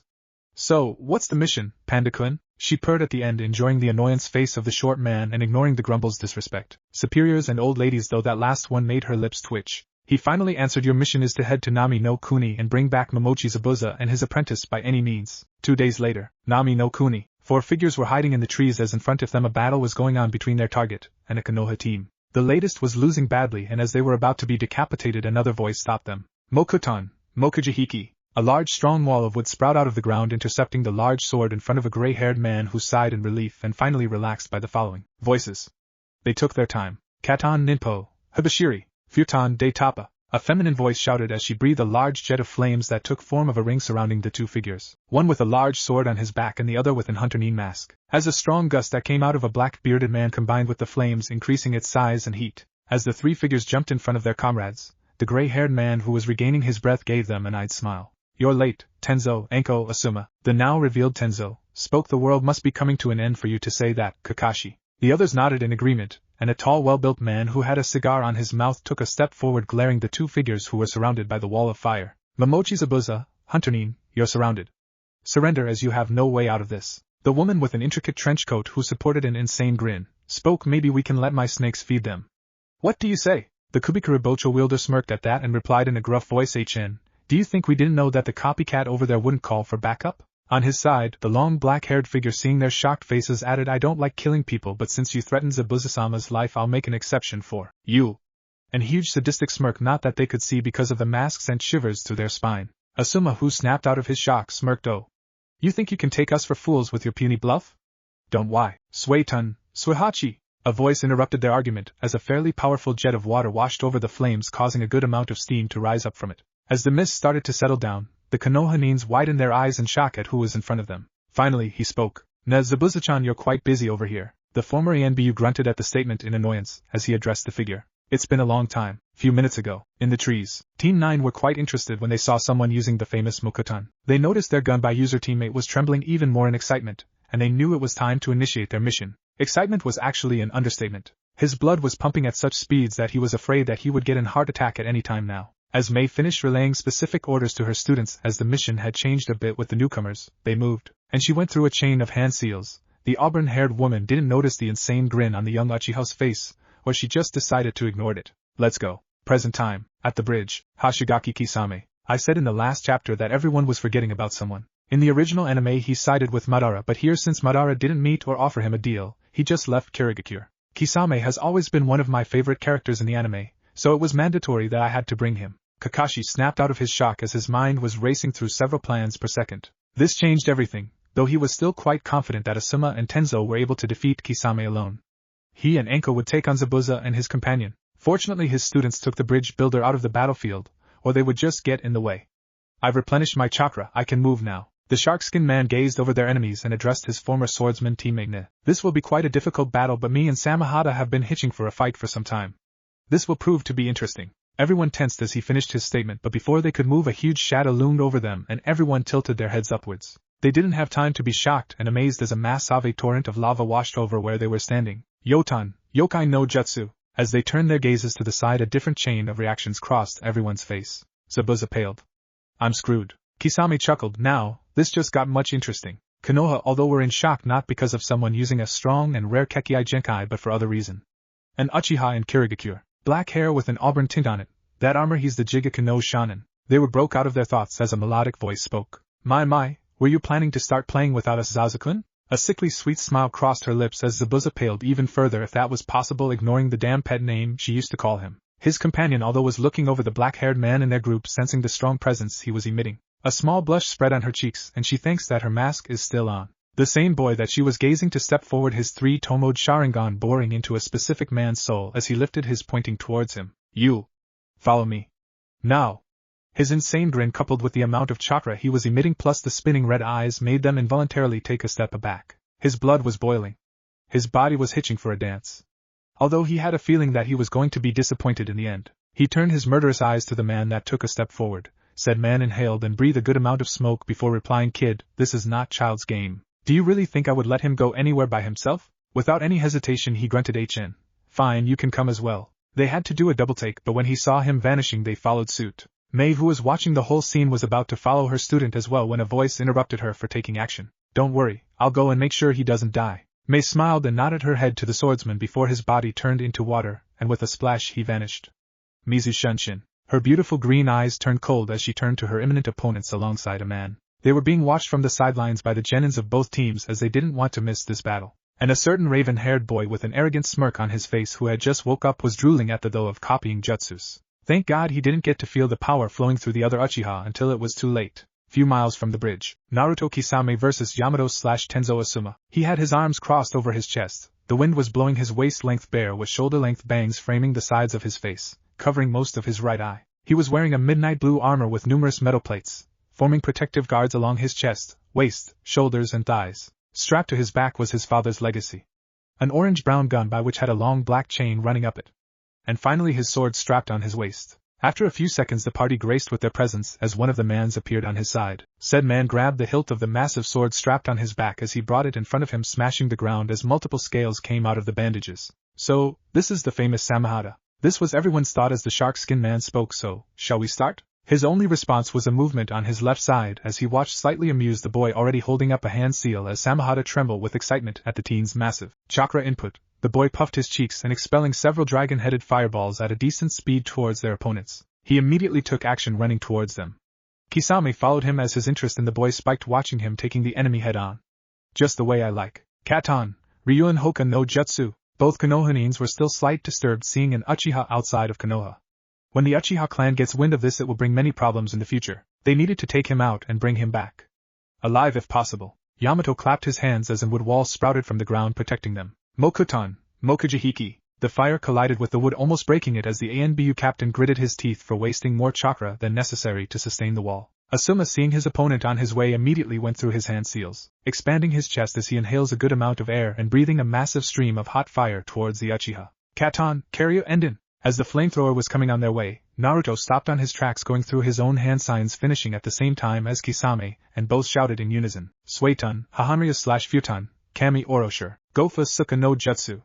I know it's supposed to be combined with a Rasengan, but Kami Oroshur is a jutsu that generates a whirling vortex which basically causes the same effect as the first form of the Rasengan, rotation. Both techniques merged together, creating massive typhoon of water who completely destroyed the stream of fire and kept going at tremendous speeds. Yamato started to build up a large amount of chakra as a rolls of sweat was visible on his forehead, and as he clapped his hands several wood branches came out of the ground, interfacing with each other and forming a net-like wall. "Mokuton, Jukai Heki." The ANBU gave a nod to his companion who leaped away as he pushed even more chakra where now several trees shot out of the ground towards their opponents who were now visible, shocked at what they were seeing. "Mokuton Hijitsu, Jukai Koten." Naruto, who saw his father using the same jutsu against him, could easily tell that whoever this guy is didn't come even close to the mastery over the Mokuton element that Madara showed. Makes me think what type of monster was Senju Hashirama. He was snapped out of his thoughts as Kisame started to cut every tree that came in his way with his precious Samahata. He was about to help him when his sensor ability screamed in danger, and his Sharingan instantly picked up the movement on his side. With a gracious move he brought his gun by to the side as a punch coated with wind chakra collided with the large fan. "Futon, Senpuken."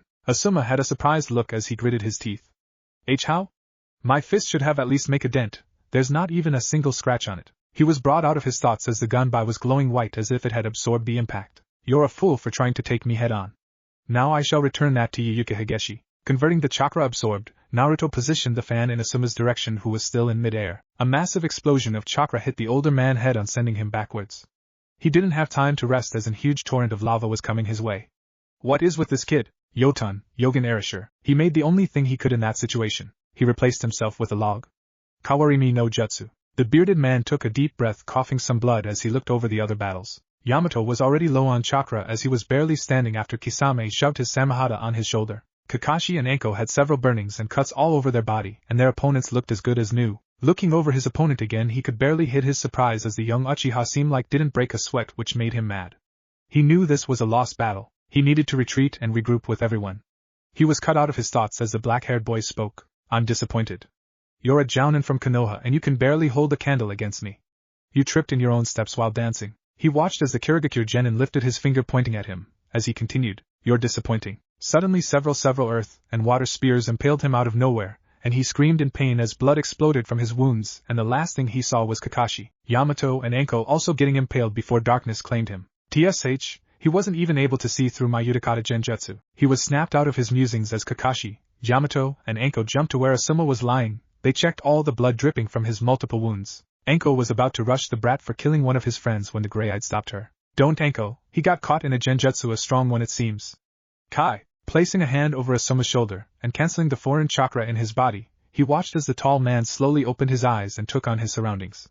Kakashi? Yo, Mei, Zabuza and Kisame appeared on Naruto's side as the shark man whistles. You certainly did a good number on him, Gaki. The Uchiha just crossed his arms over his chest and grunted a HN before looking over 4 more figures making themselves known. He raised an eyebrow seeing a fan symbol displayed on a raven-haired boy. The boy in question, feeling a gaze on him, looked over who the hell thought could watch him without begging for permission. He found culprit, and his eyes immediately turned bloody red eyes with a tomo on his right eye and 2 tomos on his left eye.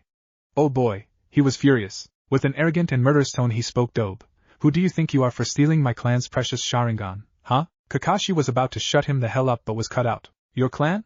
Naruto asked as his eyebrow had raised even more at the arrogance of his kin. Kakashi was about to speak but was interrupted again. Sasuke team, leave him be. Naruto looked over the blonde-haired guy who wore an horrendous orange jumpsuit as he seemed to be the only one to have some brains. He's just another weakling wannabe ninja.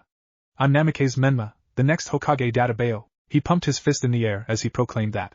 Or maybe not. Kakashi, gritting his teeth, was about to try to speak again, but another fucker interrupted him. Clap, clap, clap. Naruto and the rest turned their gazes over the imbecile who was clapping just to look down on a short fat man surrounded by what appeared to be bandits. The fat man finished his clapping and spoke. Momochi Zabuza, the famous Kirigakure no Kijin, couldn't kill some brats and now I have to do your job. Oh well, I wasn't going to pay you anyway. Zabuza was about to speak when he heard footsteps coming from his side. He tilted his head watching as the young Uchiha kept walking in the bandits' direction. You're a nuisance. It was barely a whisper but everyone in the bridge heard it. He kept walking. Oh? What a runt like he was going to do against 300 of us. You should stop playing heroes. Naruto ignored his words as some unknown energy was flowing through him. He involuntarily brought his hand to the hilt of his blade. A pure white energy washed over him before everything went black. Mindscape, fire, flames. The temperature was immeasurable but he didn't feel anything. He never felt this good actually. He took a look on his surroundings but that was just it. Flames, fire. It was barely a whisper, but he was sure he heard it. Can you? He spun around but just found more flames. Who's there? He gritted his teeth as he was getting impatient and kind of annoyed. And never messed with Uchiha Naruto when annoyed. So you can hear me at last. His annoyance grew but he answered nonetheless, yes, I can hear you. Just barely, but I can. Who and where are you? Ryuka Ryujin Jak Jin Ka Jaka. His mind was burning as it raced through many conclusions. It is telling me its name. Karyukaya Jinka Ryukajin Ryuka. Are you Ryujin Jaka? A flash of white was his immediate answer as his mindscape practically turned upside down as instead of all the flames there was only white. Everything was white. I'm not going to complain about being crushed by Sensei's breasts anymore. Geez, whose breasts? A gruff voice broke out of his thoughts, or more like read his thoughts, as he looked over his shoulder and was surprised to see an old man with red eyes, a very long white beard, and long eyebrows. There were many scars on his torso and head, the 2 most prominent being a pair of long, perpendicular scars above his right eye. He was wearing a black kimono, and white haori draped over his back. Naruto's eyebrow twitched at the question. Greetings, young Naruto. I'm glad you're finally able to hear me as I've been trying for the last few years. A flashback of him in the bridge as he remembers an unknown energy flowing through him. It was his sword? Oh, maybe you're not so bad as I expected. A snort was heard, much to the old man's amusement. So, to important matters, I'm a Zanpakuto. The Zanpakuto's spirit reflects on our master abilities as well as his appearance. So who's your master? The old man pointed his finger in Naruto's direction. Then why do you look like a crippled man that looks like he's about to die anytime? The old man shrugged and replied in a nonchalant tone, don't know. I didn't want you to freak out if I just showed myself looking exactly as you. Nonetheless, I'll explain you everything about me. how to release and how to use your Zanpakuto to its full capabilities. Now, don't interrupt me. At the bridge, everyone watched intrigued as the young Uchiha suddenly stopped on his tracks as if looked like he was in some sort of trance. Sasuke, being Sasuke, said, "Look, the dope finally realized how we..." He stopped what he was saying as Naruto continued on his tracks. A huge smirk plastered on his face. Gato, seeing this, actually took a step back and shouted, "What are you doing, morons? Kill him!" A chorus of agreement was heard as everyone tensed their muscles and brought their diverse weapons such as katanas, axes, hammers, spears and a boomerang. The genin brought his still glowing sword in front of him, and everyone noticed the change in the atmosphere as it was becoming harder to breathe.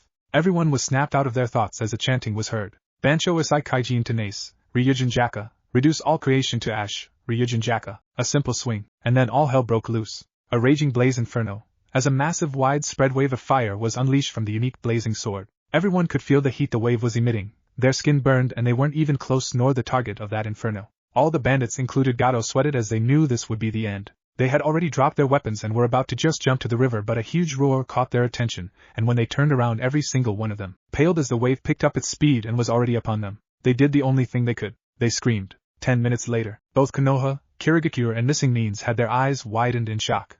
Asuma was actually pale because he knew what had he just escaped. Team 9 and their sensei were amazed by the power their teammate and friend just unleashed. If he was a beast before, what is he now? Even Mei was turned on by this. My. Such power. Maybe I should just eat him. Kisame and Samahata were drooling for different reasons. The former because he had just found a play toy to spar, and the latest was actually lipping her lips at the energy and chakra she was feeling. Yes, same as a girl. The pairing will be Naruto's Samahata, Huim. Just joking. Zabuza was smirking and the Hunter-nin was curious about this enigma that was the Uchiha. She had to talk with him so see his resolve in life. Sasuke and the blonde-haired were furious and jealous. Everyone could have sworn they heard someone shouting he stole that sword from Sasuke-kun, but they ignored it, as it didn't make any sense. Even after 10 long minutes the flames were still burning, even the river couldn't put it down. The bridge was completely destroyed and the bridge builder would probably need to relocate the bridge. A nonchalant voice snapped out of their thoughts. Mission completed, I guess. Winds that shift the balance. 6 months later. It's been roughly 6 months since his mission in Nami no Kuni. The villagers residing in Kirigakure, both shinobis and civilians alike, have been ecstatic about 2 legends in their own right returning to their home. Even the daimyo from Mizu no Kuni started to give the proper help in financial matters due mostly to the abolishment of the rude final test in the academy, but mainly because of the fact that Kirigakure no Sato is well on their way to be back to their full glory. There's no glory in climbing a mountain if all you want to do is to get to the top. It's experiencing the climb itself in all its moments of revelation, heartbreak, and fatigue that has to be the goal if anyone wants to have a taste of success. Success is to be measured not by wealth, power or fame, but by the ration between what a shinobi is and what he might be. Many became arrogant just because they had money to spend as they wished. Others became power-hungry fools and died because of that greed. Others lost themselves in fame. Many people don't realize the price and the responsibilities that comes with glory, success and fame. It gathers a lot of unwelcome attention. One might say that you should be always watching your back, otherwise it will be all over if you let your guard down just for a split of a second. And Naruto knew this. Words had spread out all over the world about an unknown Uchiha who's been living in Kirigakure for many years and has made a name for himself, being now dubbed as the Kirigakure no Akuma. And he was only 14. Every single Kage knew what this meant. The balance of power was shifting. The inclusion of the Kirigakure no Kaijin, Hashigaki Kisams, as well as the Kirigakure no Kijin, Momochi Zabuza in their ranks had bestowed them a great amount of power and popularity. Small countries started to request their services, consequently giving them enough money, making them able to develop their technologies such as the armory, new weapons and battle-oriented ships. The old glory days, the king of seas, and they were returning. This was troubling for the other nations as they knew from history how ruthless they were when at full capacity. No one would dare to instigate them, so if they wanted to put a stop in this, they would need to do something about this situation before it could have any repercussions on them. They needed to prove themselves superior. Thus, everyone came to the same conclusion. Present time, Kirigakure no Sato Mizuki's office. Chunin Exams? A blue-haired boy repeated more to himself as if tasting the words. Hosted by Konoha? A feminine voice belonging to a dark red-haired continued. Yes. The stern voice of their Mizuki confirmed what they heard. Everyone was stealing glances at the quiet black-haired man in the room as this was big yet troubling news. They were not naive. They knew that every nation heard about the powerful boy who possessed not one but 2 very strong Kekkei Genkais who was currently living in Kirigakure, and that single-handedly crushed an entire army of 300 bandits with some unknown jutsu. Not just that, but the fact that it was being hosted by Konoha, where resides the Uchiha clan. There was going to be a fuss when the time comes, they just knew it. Troublesome indeed. When do we leave? Asked the beautiful auburn-haired woman, as she knew it wasn't going to do any good thinking about this matter right now. Sighing, Yugura replied, the exams are starting next week, so you have to leave in 3 days so you can arrive 1 day before it starts. I'll be there for the third part along with my bodyguards Kisame and Zabuza. Oh, and Amigakure, Kusugakure, a new village called Otogakure, Takigakure, Sunigakure and finally Kumogakure are also sending their best genin teams to participate in the exam. Iwagakure is not in the list for obvious reasons, as it seems Oinoki still holds a grudge on Namikaze Minato. Be ready and good luck to you all. I'll be seeing you all in the finals. You're all dismissed except for Naruto. With the choruses of hi, Team 9 sent a worried glance to their teammate before leaving the office. As soon as they left, Yugura started to speak. You know what this means, right? The midnight blue armored boy folded his arms over his chest and hummed a bit before replying him. The other nations are apprehended because of our significant increase of power as of lately, plus the timing of this exams are not just a mere coincidence. This could be their opportunity to show that our boost in power is still not enough to compare to them, but it could also prove their downfall, as there will be many foreigners from other small countries to watch the future generation. Thus, you're asking me to win the whole tournament, am I right? A small smile graced the Mizuki's lips before replying, I guess I didn't need to be concerned after all. Though don't let your guard down, as there are always shadows looming around waiting for their chance. A smirk was his response. 6 days later, Konohagakure no Sato Northwest Gates. The journey was uneventful for the only teams sent by Kirigakure. 2 of the genins were starting to get nervous as the gates were getting closer and closer. As for the last member of their group, his blood was starting to pump in excitement. He always loved a good dance. His thirst for battles was insatiable. He just hoped that these runts could at least follow some of his steps. If the music proved to be too fast for some of them, oh well, I guess I'll just have to separate some heads from their shoulders. He was snapped out of his musings as his activated 3-tomoed Sharingan picked up 2 Chakia signatures nearby the gate. Guards. Indeed they were. As they confirmed and showed their authorization and documents, Team 9 was instantly aware of the flares sent their way. Curiosity, rage, awe, lust and betrayal? Naruto shook his head at the last one. Fools. As they were about to enter the hotel they were staying, the Uchiha stated that he was going to amuse himself and explore a bit of his clan's village. They protested, but to no avail, though Mei made sure to send a Kage Bunshin that Naruto taught, and explained his usefulness, to follow him. So without anything else he departed, but firstly he had to look for some place to eat. 10 minutes later he found it. Though he never tried before, it sure as hell smelled good. Ichiraku ramen. Taking a sit on a stool in the corner, he took a quick look on the menu and hummed in thought at the variously typed of plates. Hello? Could I get a beef ramen, please? A shout of Roger was his response as he took the place in, analyzing the people inside of the small restaurant, but another voice snapped out of his thoughts. You're that guy we met in Nami. He growled at the volume of the voice and was about to scold whoever said that, but someone beat him to it. Where are your manners, Mr. Menma? Apologize in this instant, Tebane. The Uchiha turned his gaze to the side and was about to wave it off when green met purple eyes. They were looking at each other for what it seemed like eternity when a voice broke them of their stupor. Don't ignore me. And why are you looking at my mother like that, Databeo? The gunbai wielder kept ignoring the brat as he was petrified by the goddess that easily rivaled that of Mei, not that he would ever admit it out loud, and Pakura, in front of him. He didn't have many girlfriends, though that didn't mean he wasn't ignorant about this matters. Uzumaki Kushina also didn't know how to react. This was too confusing. She felt attracted to this man's eyes and the power he was emitting. She was the best censor in Konoha, on the same level as her ancestor, Mito. And boy, she could tell this young man had massive chakra reserves, but it was its density that surprised her. It dwarfed her own. Blasphemy. She knew she was attracted to power, just like every other serious kunoichi. Her husband was the proof. That and the fact that he saved her. Maybe she could kidnap him just for some tea. Whoa, stop right there, Kushina. But God, he's hot, and maybe I stop. For her relief, someone snapped her out of her thoughts, though to her dismay it was the same person that was invading her mind. I'm sorry, Kushina. Uzumaki Kushina. Oh? Kushina as in the Akai Chishio no Habanero?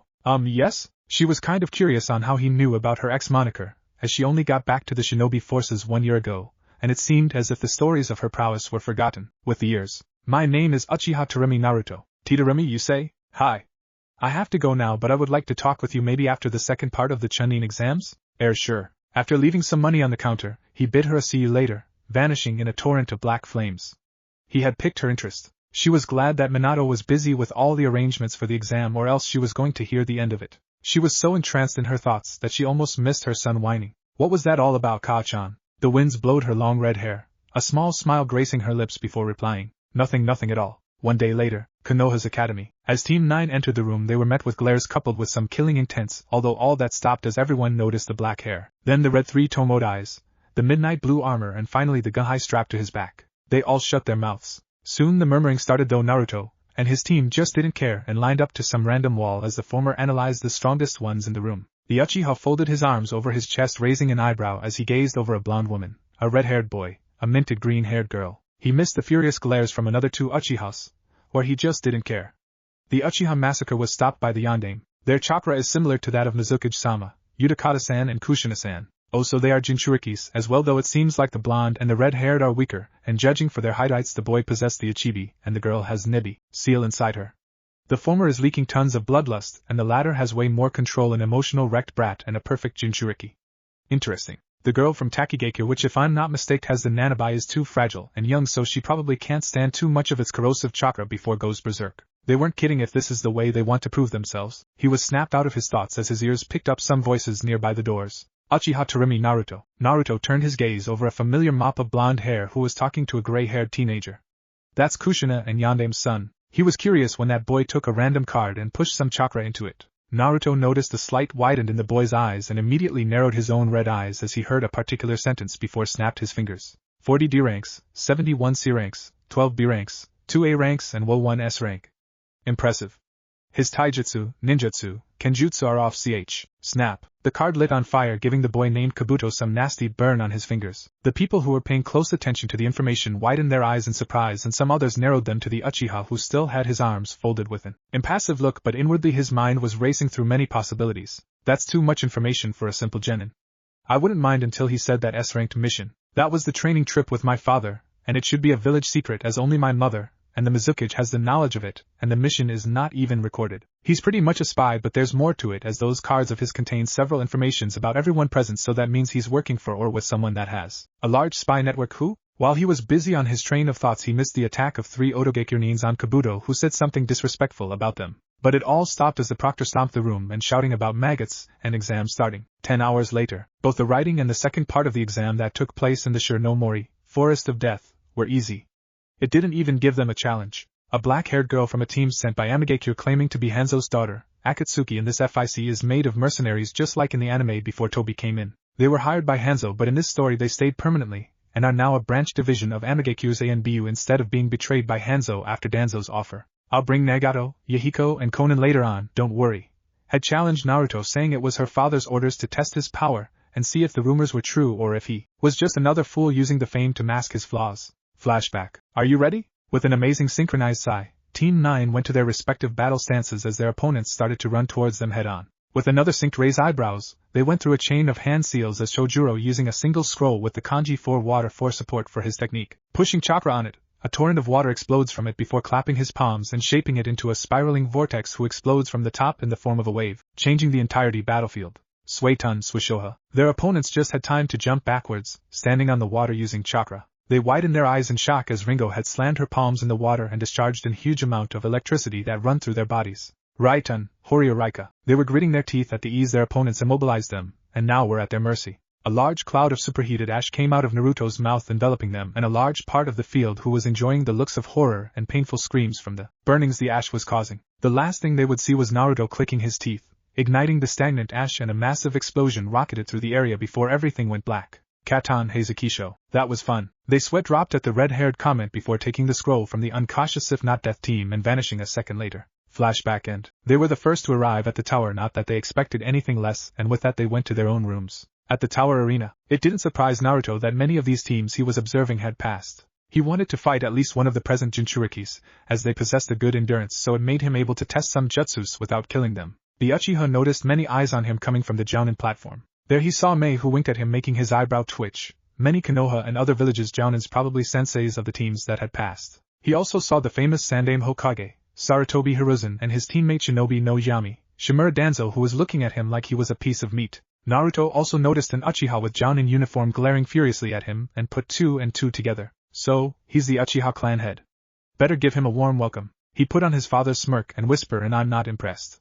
Which only Jounins and Kages, Minato and Hiruzen, heard. Needless to say, Fugaku got beyond furious as he started leaking enough killing intent and hatred that would make even Sasuke turn on. Minato saw this and coughed so he could start explaining the next part of the exams, missing the wink Kushina sent Naruto for putting the Uchiha head in his place. Few hours later, Naruto was bored. God, he wanted to destroy something right now. The battles were pitiful. Especially that one with pink hair against a blonde-haired girl. They just kept babbling about their lover Sasuke-kun. What the hell was going on? There were some exceptions though, as the Jinchurikis were actually very good. Especially the blonde girl who held an aura of confidence. He loved that. The Yodaime's brat was a surprise. Despite that little episode in Nami no Kuni where he had been arrogant, he was actually an humble man with skills. He had beaten that Inuzuka brat quite easily. Well, if you're apprenticed by Jiraiya no Gama Sanin you can't be weak. But it was finally his turn and much to his annoyance it was already the last battle. Oh well, at least he had a nice rest. Everyone had a shocked look as they saw the names fixed on the machine as they had forgotten who still had to fight. A hidden smirk displayed on Fugaku and Orochimaru who was disguised as an Oto Jounin, the former waiting for his son to trash that traitor Uchiha and the latter because he knew something was about to happen in this fight. Uchiha Naruto versus Uchiha Sasuke versus Uchiha Yamato. Flames engulfed his body. A second later he was in the middle of the arena with his arms crossed and lazily looking over his opponents who had already jumped over the railing. Sasuke and Yamato had an arrogant smirks on their faces as they nodded to each other sending a hidden message which Naruto noticed, and raised his perfectly shaped black eyebrow. They are teaming up on me. This dance just got a lot more interesting. The proctor stepped forward, looking over the three Uchihas and seeing they were ready, "Hate," said Hajime. Immediately vanishing from the spot as two medium fireballs that combined with each other creating a bigger one was sent on Naruto's direction. Katan, Gokakyu no Jutsu. Katan, Gokakyu no Jutsu. Naruto was not impressed. His own fireball dwarfed their combined one. He saw them activate their Sharingan. He almost laughed at the attempt to copy his techniques.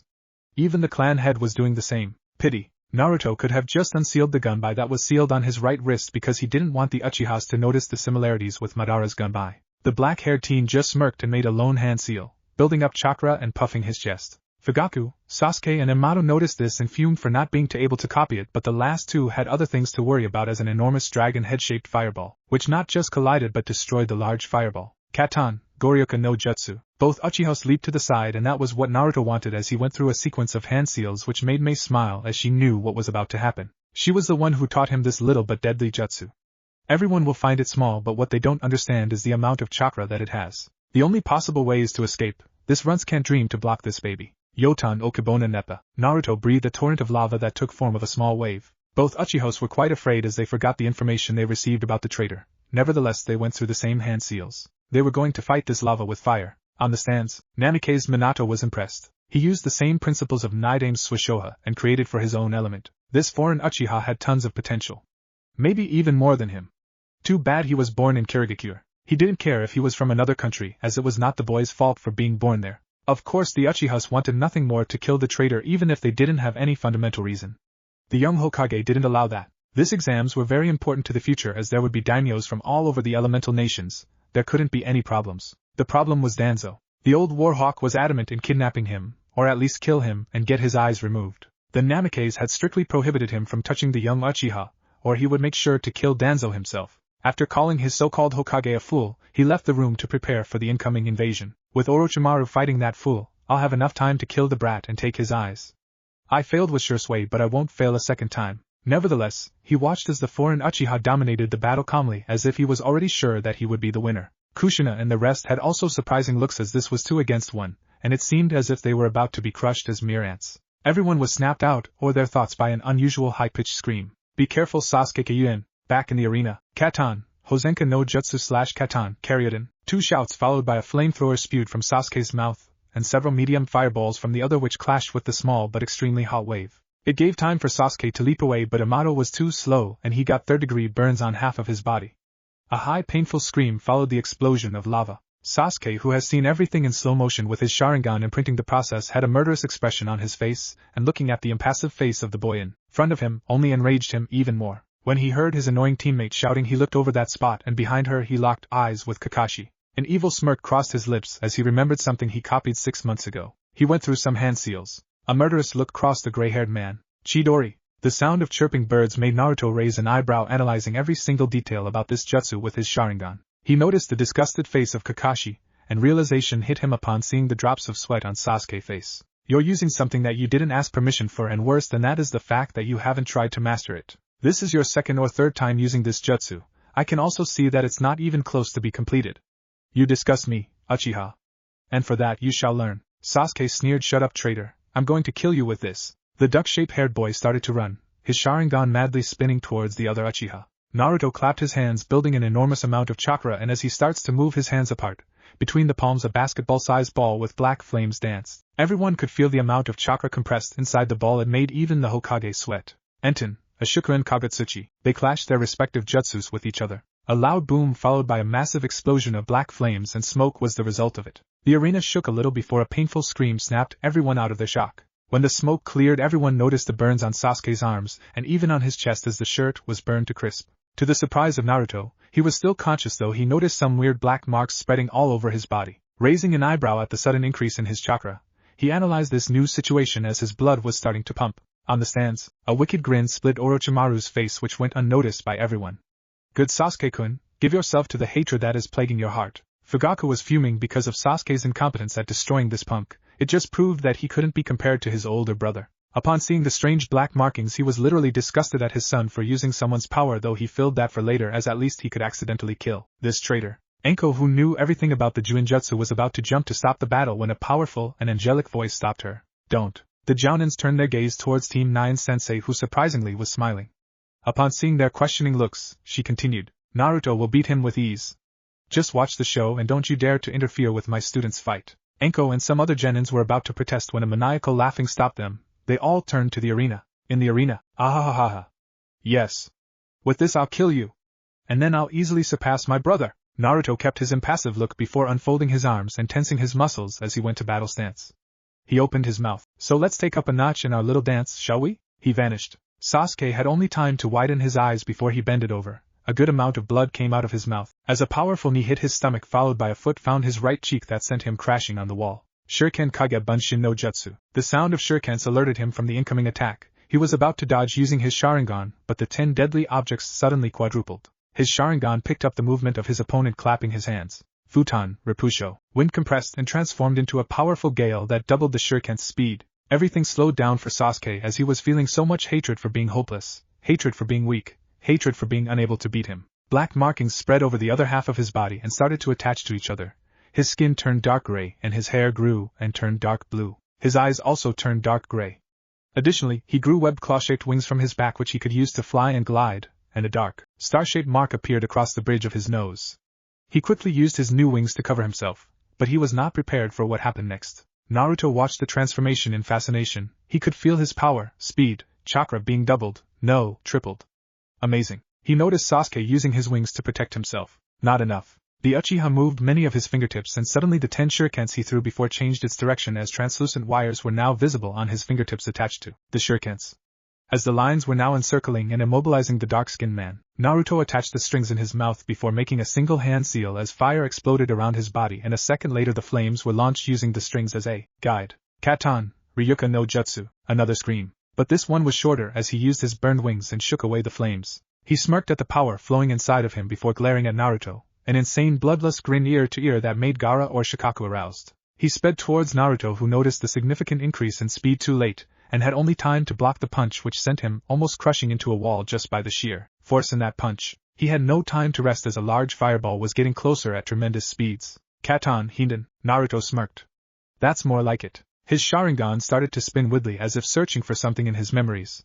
Narrowing his eyes slightly, he sped through hand seals and pumping a little of extra chakra. His cheeks bulged, and a second later he spitted a large amount of water into the ground as it started to take shape of a large wall which the fireball collided into, and a massive amount of steam covered the battlefield. Suetun, Sujin Hiki. His smirk never left his lips during the entire process as he jumped into the air, and already knowing his position because of the malevolent chakra, a chain of hand seals were formed under a second as multiple large fireballs were created out of thin air. Katan Goenka. Everyone in the arena had to hold themselves as a big explosion followed by the arena shaking itself, and the sudden increased temperature in the room had them a little disoriented. As the steam started to disappear, 2 figures were visible in the middle of the arena. One had his arms crossed with an amused smile on his face. The other was lying on the floor. He had multiple burns all over his body which was still dark, but those were from the burns and not the Juinjutsu anymore. He was unconscious and the room was silent for almost a minute before the proctor broke out of his stupor and declared the winner. Shosha, Uchiha Naruto. The room went quiet for another minute as the proctor finally coughed for the 12th time in less than a minute, which was starting to annoy Naruto.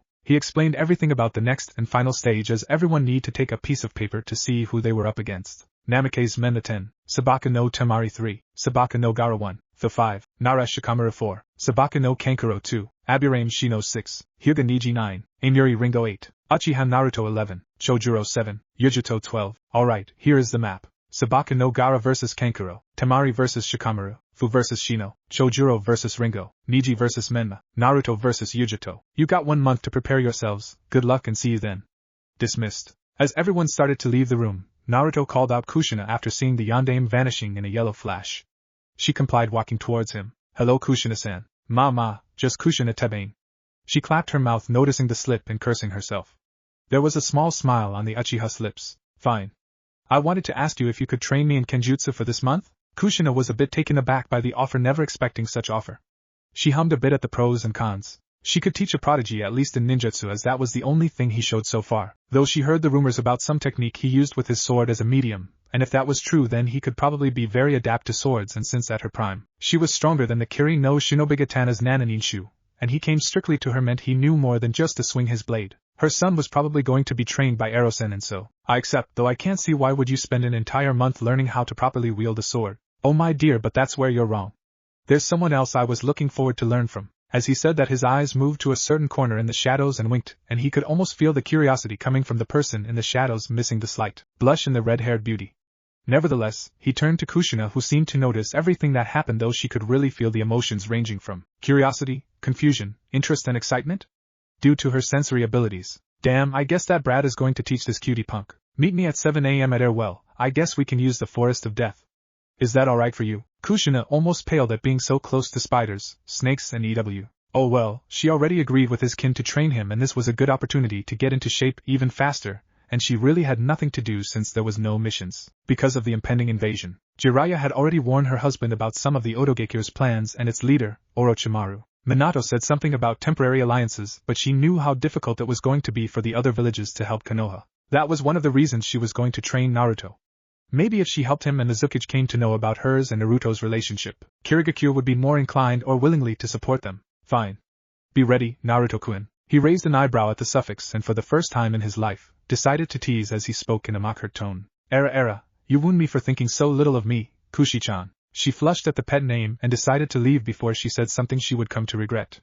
She noticed the sly grin on Naruto's face before vanishing.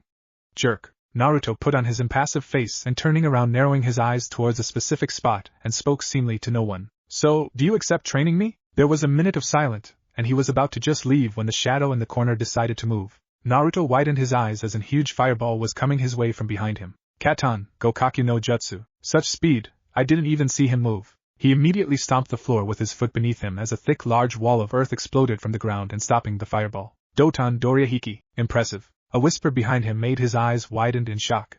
It was impossible to get behind him without him knowing. And this guy just made it look like toys play. He had no time to move as the Tonto that was positioned in front of him slitted his neck. A plume of smoke covered his body. The ANBU turned around, not even slightly surprised about this turn of events. The masked man spoke nonetheless. You're fast. If it was anyone else they might have been caught off guard. Your Kage Bunshin was perfectly timed. You're good, very good, but you are still too slow, and in a world where you just need 1 second to slit another's throat, well, I accept training you, but I don't want to hear any complaints or else I'll stop immediately, understood? Naruto let a grunt of acknowledge at the simple yet effective analyze about himself before a small smile came to his lips and answering, fine. Uchiha Naruto, nice to meet you. Nice to meet you too. You can call me. Meanwhile, Konohagakure Hokage's office. Namikaze Minato was behind his desk with his chin over the interlaced fingers, as he locked his cold blue eyes with his precious sensei. So, Orochimaru will be disguising himself as the late Sandaime Kazekage, and there's been a lot of movement close to Tsuchi no Kuni? Are you sure about this, Jiraiya-sensei? The spiked, white waist-length man answered in an equal serious tone, yes, Minato. There's an high possibility that they've made a temporary alliance between themselves. Yondaime's mind was racing miles per second looking for some plausible solution, but there was only one that didn't involve Konoha's destruction. He voices his thoughts. We need to speak with Mizukage and Reikage. The latter will probably agree as we have some kind of rivalry and mutual respect. The wild card will be the Mizukage. Jiraiya hummed at the implications before speaking. I guess that's the best idea. I'll have to go now.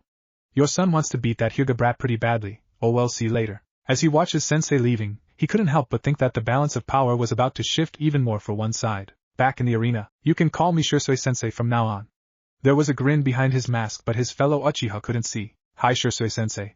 We'll meet at 6 p.m. so I can take a small break between Kushina's and your training. The ANBU just shrugged, but inwardly he was curious because he had a feeling that this boy would surprise him in the future. He put those thoughts to the side and spoke in the same monotone before vanishing without any trace. Very well, see you tomorrow. Naruto watched in fascination as he left just like that. He made a fine choice. He was about to leave when someone called behind him. When he turned, his eyes widened in shock even more when he saw the Amigekure's Hitayat strapped around her neck. Pakura? changing the wind's course. 1 month later, Konoha no Sato, at the stadium. People were still filing the stadium. You could see thousands of foreigners, many of whom had traveled from far away just to watch what would be the best event in the recent years. A Chunin Exams where you would see shinobis and kunoichis from 4 of the 5 great nations clashing against each other. The best of the best genins, the next generation, daimyos from Kaze, Kaminari, Mizu, Yuki, Tsum, Kiba, Shimo, Cha, Numa, Udan, Yu, Ko, Na, Tori, and finally the newly reinstated Nami no Kuni were also present, each with their respective bodyguards. Merchandisers from every corner of the world were ready to take notes of future prospects for missions and other things. Civilians and shinobis were already eyeing the 12 figures standing in the arena. Every one of them had faces ranging from excitement to slight apprehension, though there was one of them that was smirking at a specific direction in the crowd. He had his arms folded over his chest. He was one of the tallest in the group. A spiky, black waist-length hair with shoulder-length bangs framing the sides of his face, covering most of his right dyd. He was wearing a midnight blue armor with numerous metal plates, forming protective guards along his chest, waist, shoulders and thigh. A Kirigakure's high-tie strapped around his neck. He was also wearing his father's black gloves. Strapped to his back was Madara's legacy, an orange-brown gun by which had a long black chain running up it. And finally his simple sword strapped on his waist. This was Uchiha Tsurumi Naruto, son of Uchiha Madara and Tsurumi Nyla. And right now he was smirking at a specific group of people. There was a red-white fan design displayed proudly on each of these people's shirt. Uchiha clan. Though, there was everything but proud on their faces. They were right down furious since the moment they saw the person who just not defeated the Uchiha's heir since Itachi didn't want it, but was also wielding one of the relics of their clan. Uchiha Madara's gunbai. No one took the time to notice their similarities, but some would question it in their minds after his match. After amusing himself, Naruto's gaze now turned towards another corner of the stadium. Specifically a woman. She had green hair that was tied in a bun on top of her hair with a needle running through it, and short and long strands of hair with orange tips framing each side of her face.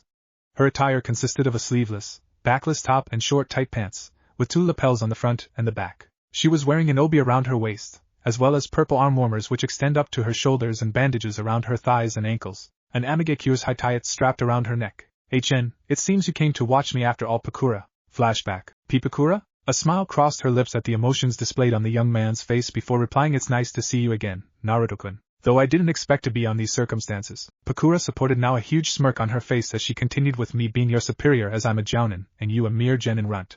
I'm disappointed. Naruto crossed his arms and huffed in annoyance, please woman, you don't hold a candle against me. There was an almost unnoticed twitch on her eyebrows, but Naruto caught it, and smirked as she started to speak. What was that, Lady Emo? Now there was a vein throbbing her forehead at the simple but effective way to annoy someone if you don't star. It's nice to see you again too, Pakura. So, none of your students won their matches. Are you leaving already, or will you be staying to watch the finals? As if their little annoying contest didn't happen at all, her face contorted to a beautiful smile as she answers the young man, I'm still not sure. I've got to contact Hanzo first, though I'm sure he will want me to search for the one who has killed his daughter that was also participating in this exam. Hanzo's daughter, huh? She narrowed her eyes at the look on his eyes and already knew what was going on. So, it was you. Well, you can explain everything while we're eating. You're paying. His face had a look that said, huh? Before he was dragged away to some random restaurant. Flashback. And he wouldn't deny to himself that he indeed had spent a good time with her. At least his body could get a good rest from his intensive training schedule, though the same could not be said about his mind as he was busy with the constant annoyance that was Pakura. Troublesome woman. He was brought out of his musings as a certain Nara on his side sneezed as the proctor started to speak to everyone present at the stadium. Welcome to the Chunin Exams.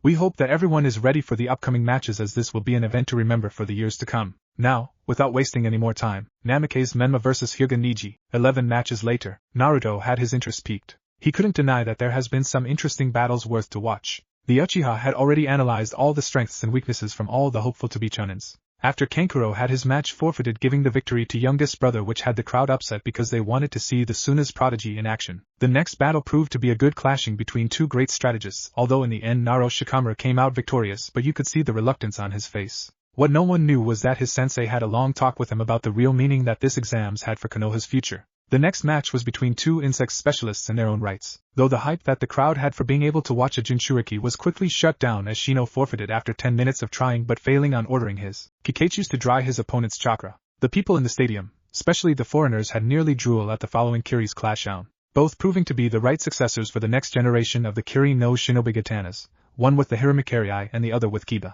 Their Suiton and Raiton ninjutsu were no joke either, and after one last clash that had the stadium literally shaking, both were knocked out with a smile on their faces. Yugura, who was watching the match intently, welcomed all the praise given from his fellow Kages after the breathtaking battle and agreed with the promotion of both of his genins with a rare smile on his face.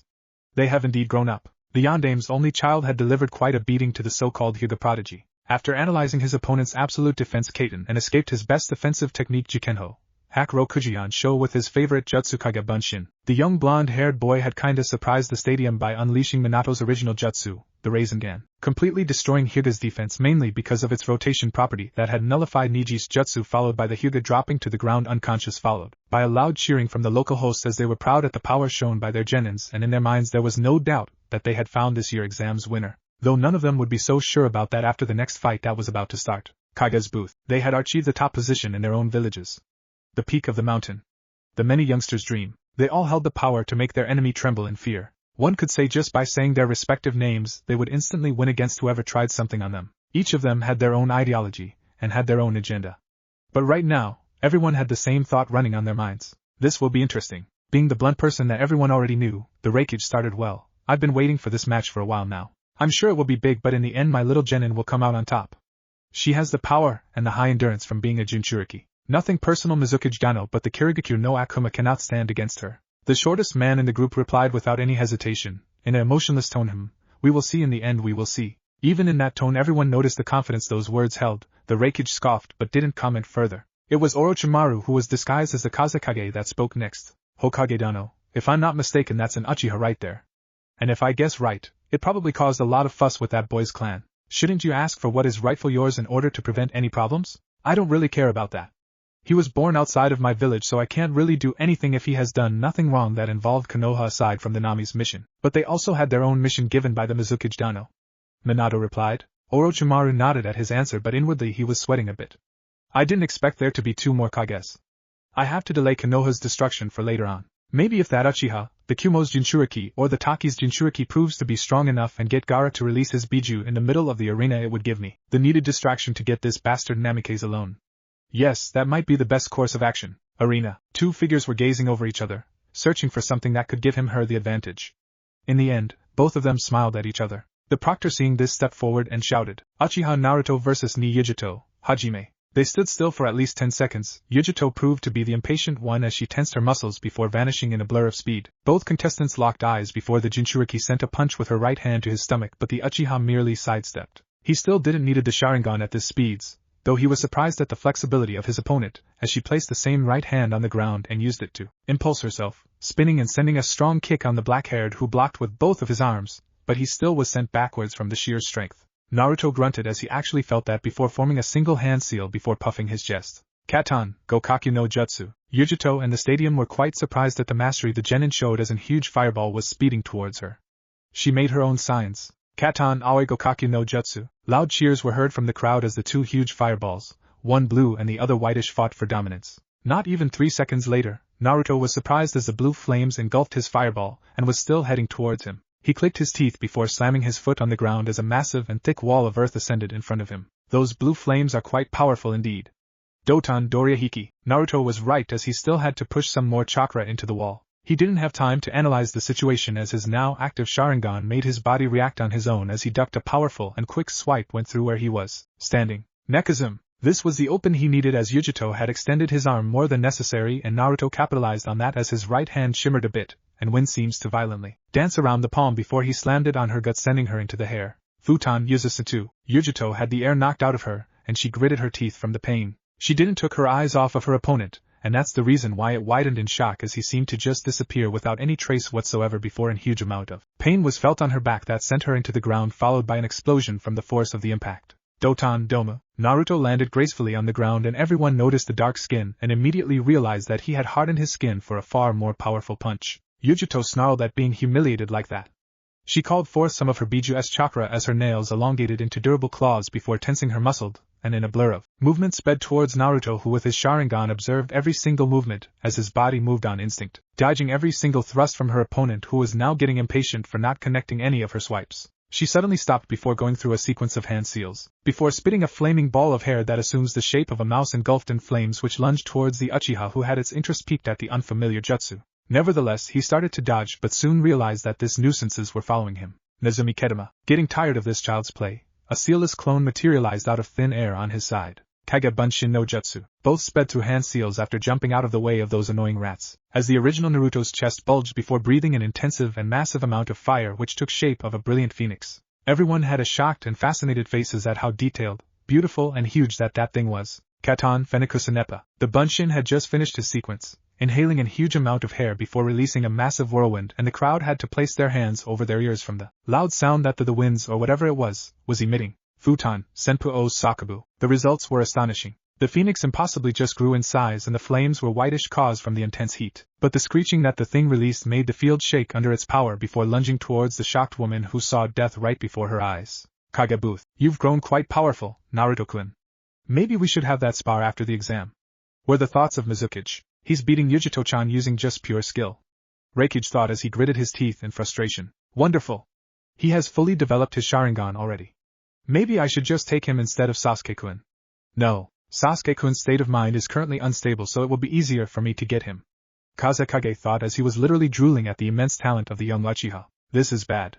Now I'm sure that Danzo will do something like kidnap or kill the kid, but with the invasion coming it will be very hard to protect him, and this could give Konoha even more problems. Hokage's mind was racing miles per second as he tried to come up with something. Arena. The stadium was quiet as they watched the smoke caused from the explosion disappear, and to everyone's shock and fear a dark red silhouette with one tail could be seen in the middle of the crater. Naruto raised an eyebrow at this development as he felt the malevolent and significant increase of chakra in his opponent. He was forced to grab the hilt of his gunbai and bring it forward as an huge and intense heated fireball with blue flames licking its core was already in front of him ready to burn him to crisp. Bioin Hoka. The gunbai flashed pure white as it seemed to absorb the intense flames as it completely disappeared 2 seconds later to the shock of everyone in the stadium and Yugito. She didn't notice him slightly moving the fan on her direction as an explosion of chakra came from it enveloping Yugito on her chakra cloak, screaming in agony from the power it reflected into her. Yuka Higeshi. Another moment of silence in the stadium after one more explosion in the corner. The Uchiha clan were furious at the technique invented by their ancestor being used by their traitor and foreigner. They were snapped out of their thoughts as the stadium shook from the sheer pressure of chakra and a roar. Naruto's widened his eyes in shock as his Sharingan caught a blur of movement before his red eyes started to spin widely. A huge claw made of red chakra was just about to hit him. Crack. Naruto was sent backwards as a spiderweb crack formed on the black ribcage that was surrounding his body completely. Everyone had his eyes widened at what they were seeing. TSH, if it wasn't for my Susanoo I would be crippled. And she almost cracked it as well, damn. I need to finish this before she evolves further. Naruto's Mangekyo started to spinning widely as he sped through several hand seals in just a second. Just as he clapped his hands, an enormous widespread wave of black flames materialized out of thin air. Everyone had to hold their breaths from the intense heat. Even the Kages were having problems as multiple rolls of sweat formed on their foreheads. Enten, Sabaki no Hano. Everyone heard the painful screams. Who wouldn't? Naruto clicked his teeth as the flames started to extinguish, and the burned body of Yugito was now visible, and everyone had to stop the gasp that almost came out of their mouths at the brutal damage of the technique. Yugito was in pain. She never felt like this before in her life.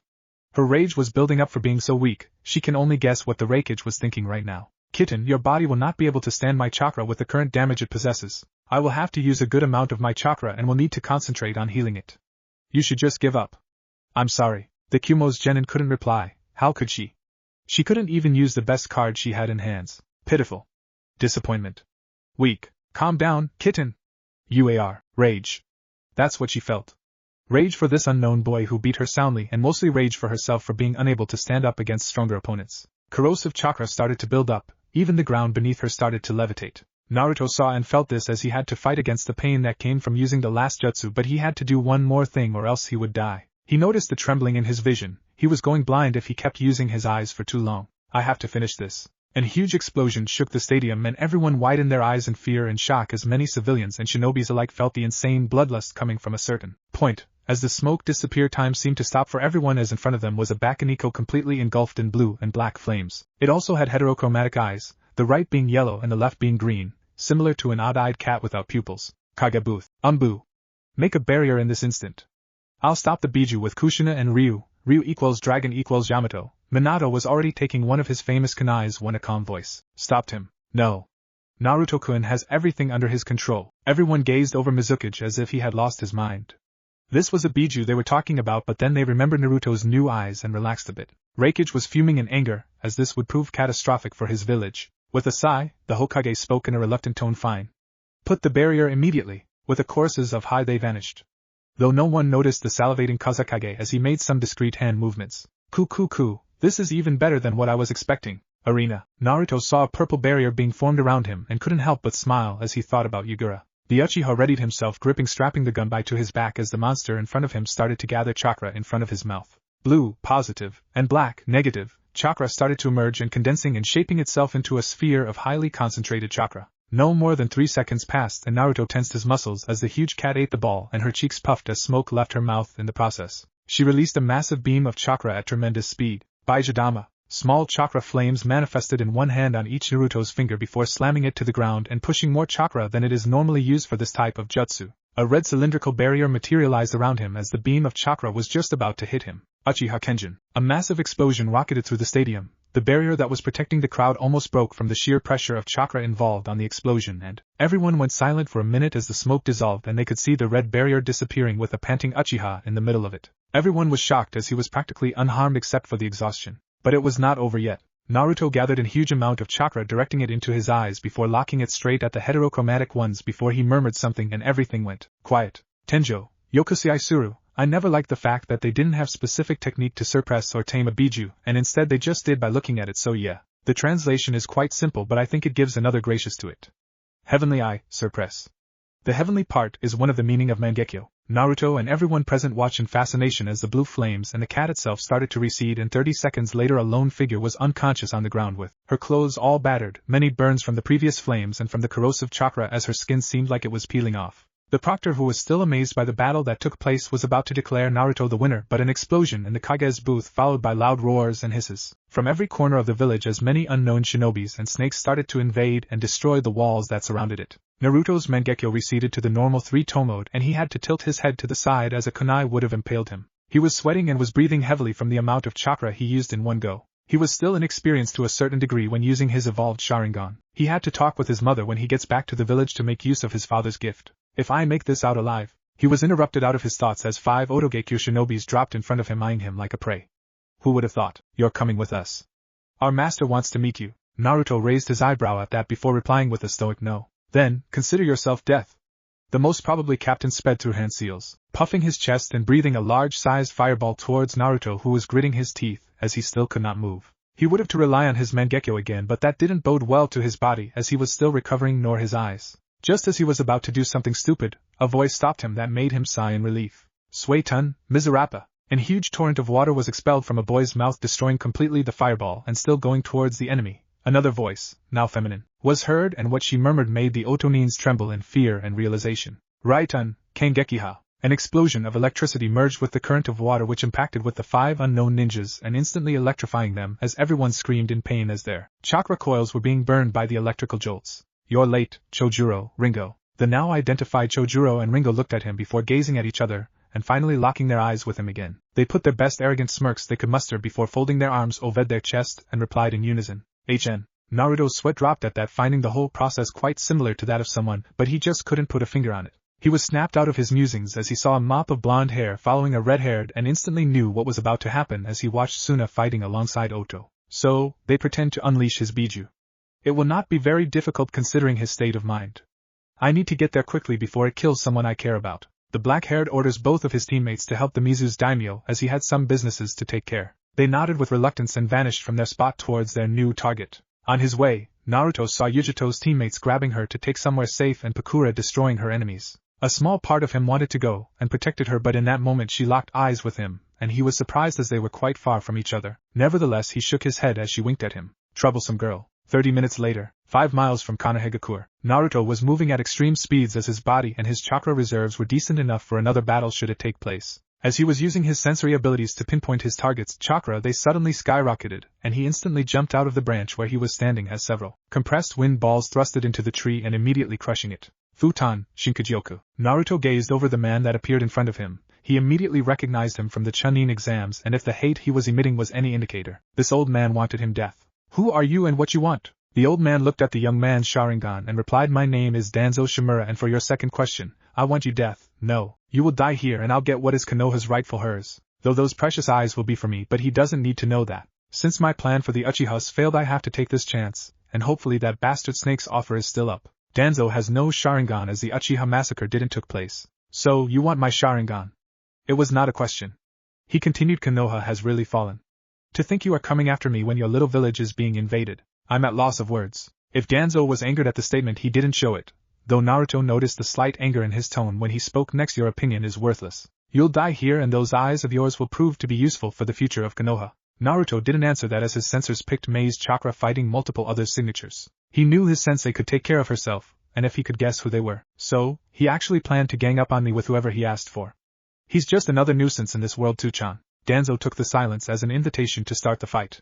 Without any further warnings, he gathered chakra into his lungs before breathing in huge gust of wind towards the boy. Futon de Tapa. The same could be said for Naruto as he saw his new opponent gathering chakra with his Sharingan, and with the same movement he filled his lungs with air and molding chakra with it before a burning sensation was felt in his throat, and immediately releasing a large fireball, which using the incoming wind, it expanded and increased his speed tenfold. Katan, Gokaku no Jutsu. Danzo knew he would lose if he prolonged the fight because of his affinity's weakness and his old age, so he decided to take it up a notch. He jumped to the side before clapping his palms, interlacing his fingers, and the next action made Naruto widened his eyes in shock as his blood started to pump even more than his previous battle. Mokuton, Daijirin no Jutsu. Naruto watched in glee with his Sharingan as Danzo moved his arm backwards as its skin transformed into several branches before lunging them forwards as they moved at high speeds at him.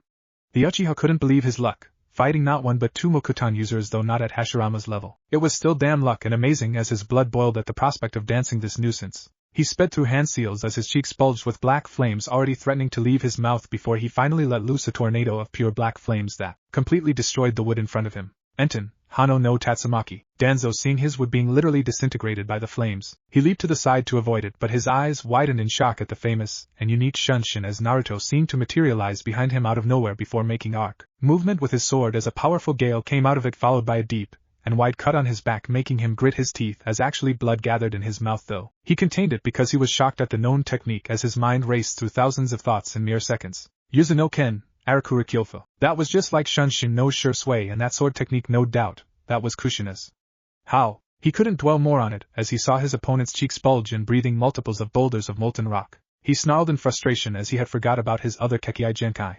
Yoton, Shakugaryugan no Jutsu. Danzo clapped his hands as from the ground many trees emerged, gathered and formed in huge and thick wall. He was obligated to push more chakra into it as he saw the wood being annihilated like it was nothing. Mokuton, Mokujihiki. He didn't notice the smirk on Naruto's face, who vanished without any trace before reappearing behind the old man, who was still taking rather deep breaths. Nonetheless, he gripped the hilt of his sword, slamming it into the ground, and molded right-hand chakra through it as a support as an electrical discharge flows through his body, and the sword, which using the ground as a medium, instantly electrified Danzo, who this time let out a gasp of pain. Flashback. Chidori. The sound of chirping birds made Naruto raise an eyebrow, analyzing every single detail about this jutsu with his Sharingan. He noticed the disgusted face of Kakashi, and realization hit him upon seeing the drops of sweat on Sasuke's face. Flashback and Chidori Nagashi. Naruto gazed over the emotionless old man with an impassive look before his eyes widened slightly as the body in front of him turned into wood. Oh?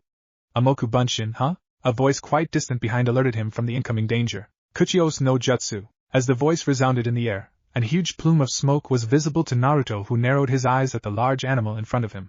A gigantic elephantine chimera, dark orange in color with the exception of its trunk, legs and the markings around its eyes. Its feet are striped. It also has huge tusks, what looks like a beard, as well as long, sharp claws. It has bandages wrapped around its head and plated armor at the base of its trunk. Now, this is going to be a problem for him, that is. As he finished that thought, Naruto sped through a known sequence of hand seals as Danzo narrowed his eyes, not expecting that this young boy had a summoning of his own as well. 1 second later nothing happened and Danzo was already thinking if this boy was actually stupid, but as he finished that thought, the ground split into pieces and a giant entity emerged slowly from the ground. Its tails flowed freely in the air and Danzo, and probably everyone in Konoha for that matter, could see its rich brown fur. But that's not what shocked Danzo. Oh no. The most terrifying thing about this beast was that it had 3 heads and was actually leaking streams of fire from his mouth. Danzo knew about this supposedly animal. In ancient mythology, it was mentioned that this was the creature that was entrusted with the task of preventing the dead souls from leaving the underworld. It was said to be the greatest fire summon. Even the mythic's dragon and phoenix could be killed, but this dog was said to be immortal, the Cerberus. Even Danzo's summon started to tremble a bit as the massive monster opened his mouth, breathing a good amount of fire, before speaking. Oh? It has been a while since I've been outside the underworld. Greetings, young Naruto. I guess you need my help? Naruto, who was now on top of one of the Cerberus' head, had his arms folded over his chest and his well-known smirk displayed on his face as he finally had the chance to fight alongside his partner. Well, if you don't mind being my partner for this little dance. Last time, Kuchios no Jutsu. As the voice resounded in the air, a huge plume of smoke was visible to Naruto, who narrowed his eyes at the large animal in front of him. A gigantic elephantine chimera, dark orange in color with the exception of its trunk, legs and the markings around its eyes. Its feet are striped. It also has huge tusks, what looks like a beard, as well as long, sharp claws. It has bandages wrapped around its head and plated armor at the base of its trunk. Now, this is going to be a problem for him, that is. As he finished that thought, Naruto sped through a known sequence of hand seals as Danzo narrowed his eyes, not expecting that this young boy had a summoning of his own as well. 1 second later nothing happened and Danzo was already thinking if this boy was actually stupid, but as he finished that thought, the ground split into pieces and a giant entity emerged slowly from the ground. Its tails flowed freely in the air and Danzo, and probably everyone in Konoha for that matter, could see its rich brown fur. But that's not what shocked Danzo. Oh no, the most terrifying thing about this beast was that it had 3 heads and was actually leaking streams of fire from his mouth. Danzo knew about this supposedly animal. In ancient mythology, it was mentioned that this was the creature that was entrusted with the task of preventing the dead souls from leaving the underworld. It was said to be the greatest fire summon. Even the mythic's dragon and phoenix could be killed, but this dog was said to be immortal, the Cerberus. Even Danzo's summon started to tremble a bit as the massive monster opened his mouth, breathing a good amount of fire, before speaking. Oh? It has been a while since I've been outside the underworld. Greetings, young Naruto. I guess you need my help? Naruto, who was now on top of one of the Cerberus' head, had his arms folded over his chest and his well-known smirk displayed on his face as he finally had the chance to fight, alongside his partner. Well, if you don't mind being my partner for this little dance. Now, Chapter 6, Into the Snow. Shimura Danzo was a man who rarely displayed any emotions whatsoever, but right now, he was trembling in shock and absolute fear. His mind was demanding him to run, but his body wasn't answering. He just stood there, mouth open agape at the enormous beast in front of him. Some flames that were licking the Cerberus' mouth dropped on the grass beneath him, where it immediately turned to ash. Naruto saw both reactions of Danzo and his pet, and couldn't help but remark, "You dug your own grave, old man, now enough talking." The young Uchiha went through several hand seals as the 3-headed dog who took the hint began to gather a monstrous amount of chakra on his belly. Naruto blew up a massive burst of wind as it shaped itself into a demon head, roaring to the skies, towards Danzo and his summoning. Futon Kamikamono, Cerberus, who's been gathering large amounts of chakra on his belly, opened his 3-headed mouth as on the first one. A compressed ball of lighting was being gathered. On the second head, smoke started to come out of his mouth as the atmosphere increased several degrees, flames dripping out of his mouth ready to be unleashed, and on the last head, everyone could see the water being gathered and taking shape into a furiously rotating tornado from its open mouth. Not even a second later, after Naruto sent the bust of wind, had the mythical beast released his most fearsome technique, Torikanbo, Jigaki no Hakai, and all hell broke loose. Boom! A mushroom-shaped blackish smoke was their only proof that their combination had at least hit the right spot. There was some cracked and burned wood that came out of the smoke, which Naruto immediately knew that was some defensive technique that Danzo had tried to use as last resort. But as seconds passed and a random breeze blew away the smoke originated from the jutsu that had made even Konoha itself shake a bit. A 50 meters hole was now visible, and right on the center stood many burnt limbs of what was once Shimura Danzo. It's been a while since I used such technique. Brings back some good old memories. Naruto couldn't help but sweat drop at the dismissing tone, though he still added his cent to his trusted summoning statement. That's a nice view. The black-haired still genin narrowed his eyes at a specific location as his sensor abilities picked up the malevolent chakra dispersing, which told him that the battle against the Achibi had been successful and on Konoha's favor. If I'm not mistaken, I saw the Toad boss while I was still dancing with the crippled old man, so that means Kushina's brat signed the Gamma contract.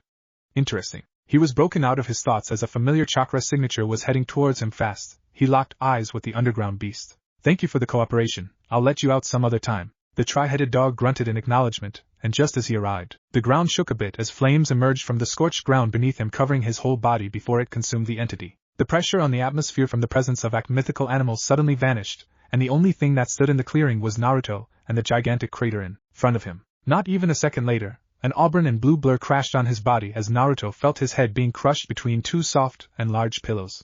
I was so worried for my little Narukuin. Naruto, who was trying to breathe, had only one thought before he let his body get his well-deserved rest. Troublesome womans. Few days later, Konohagakure no Sato survived the invasion.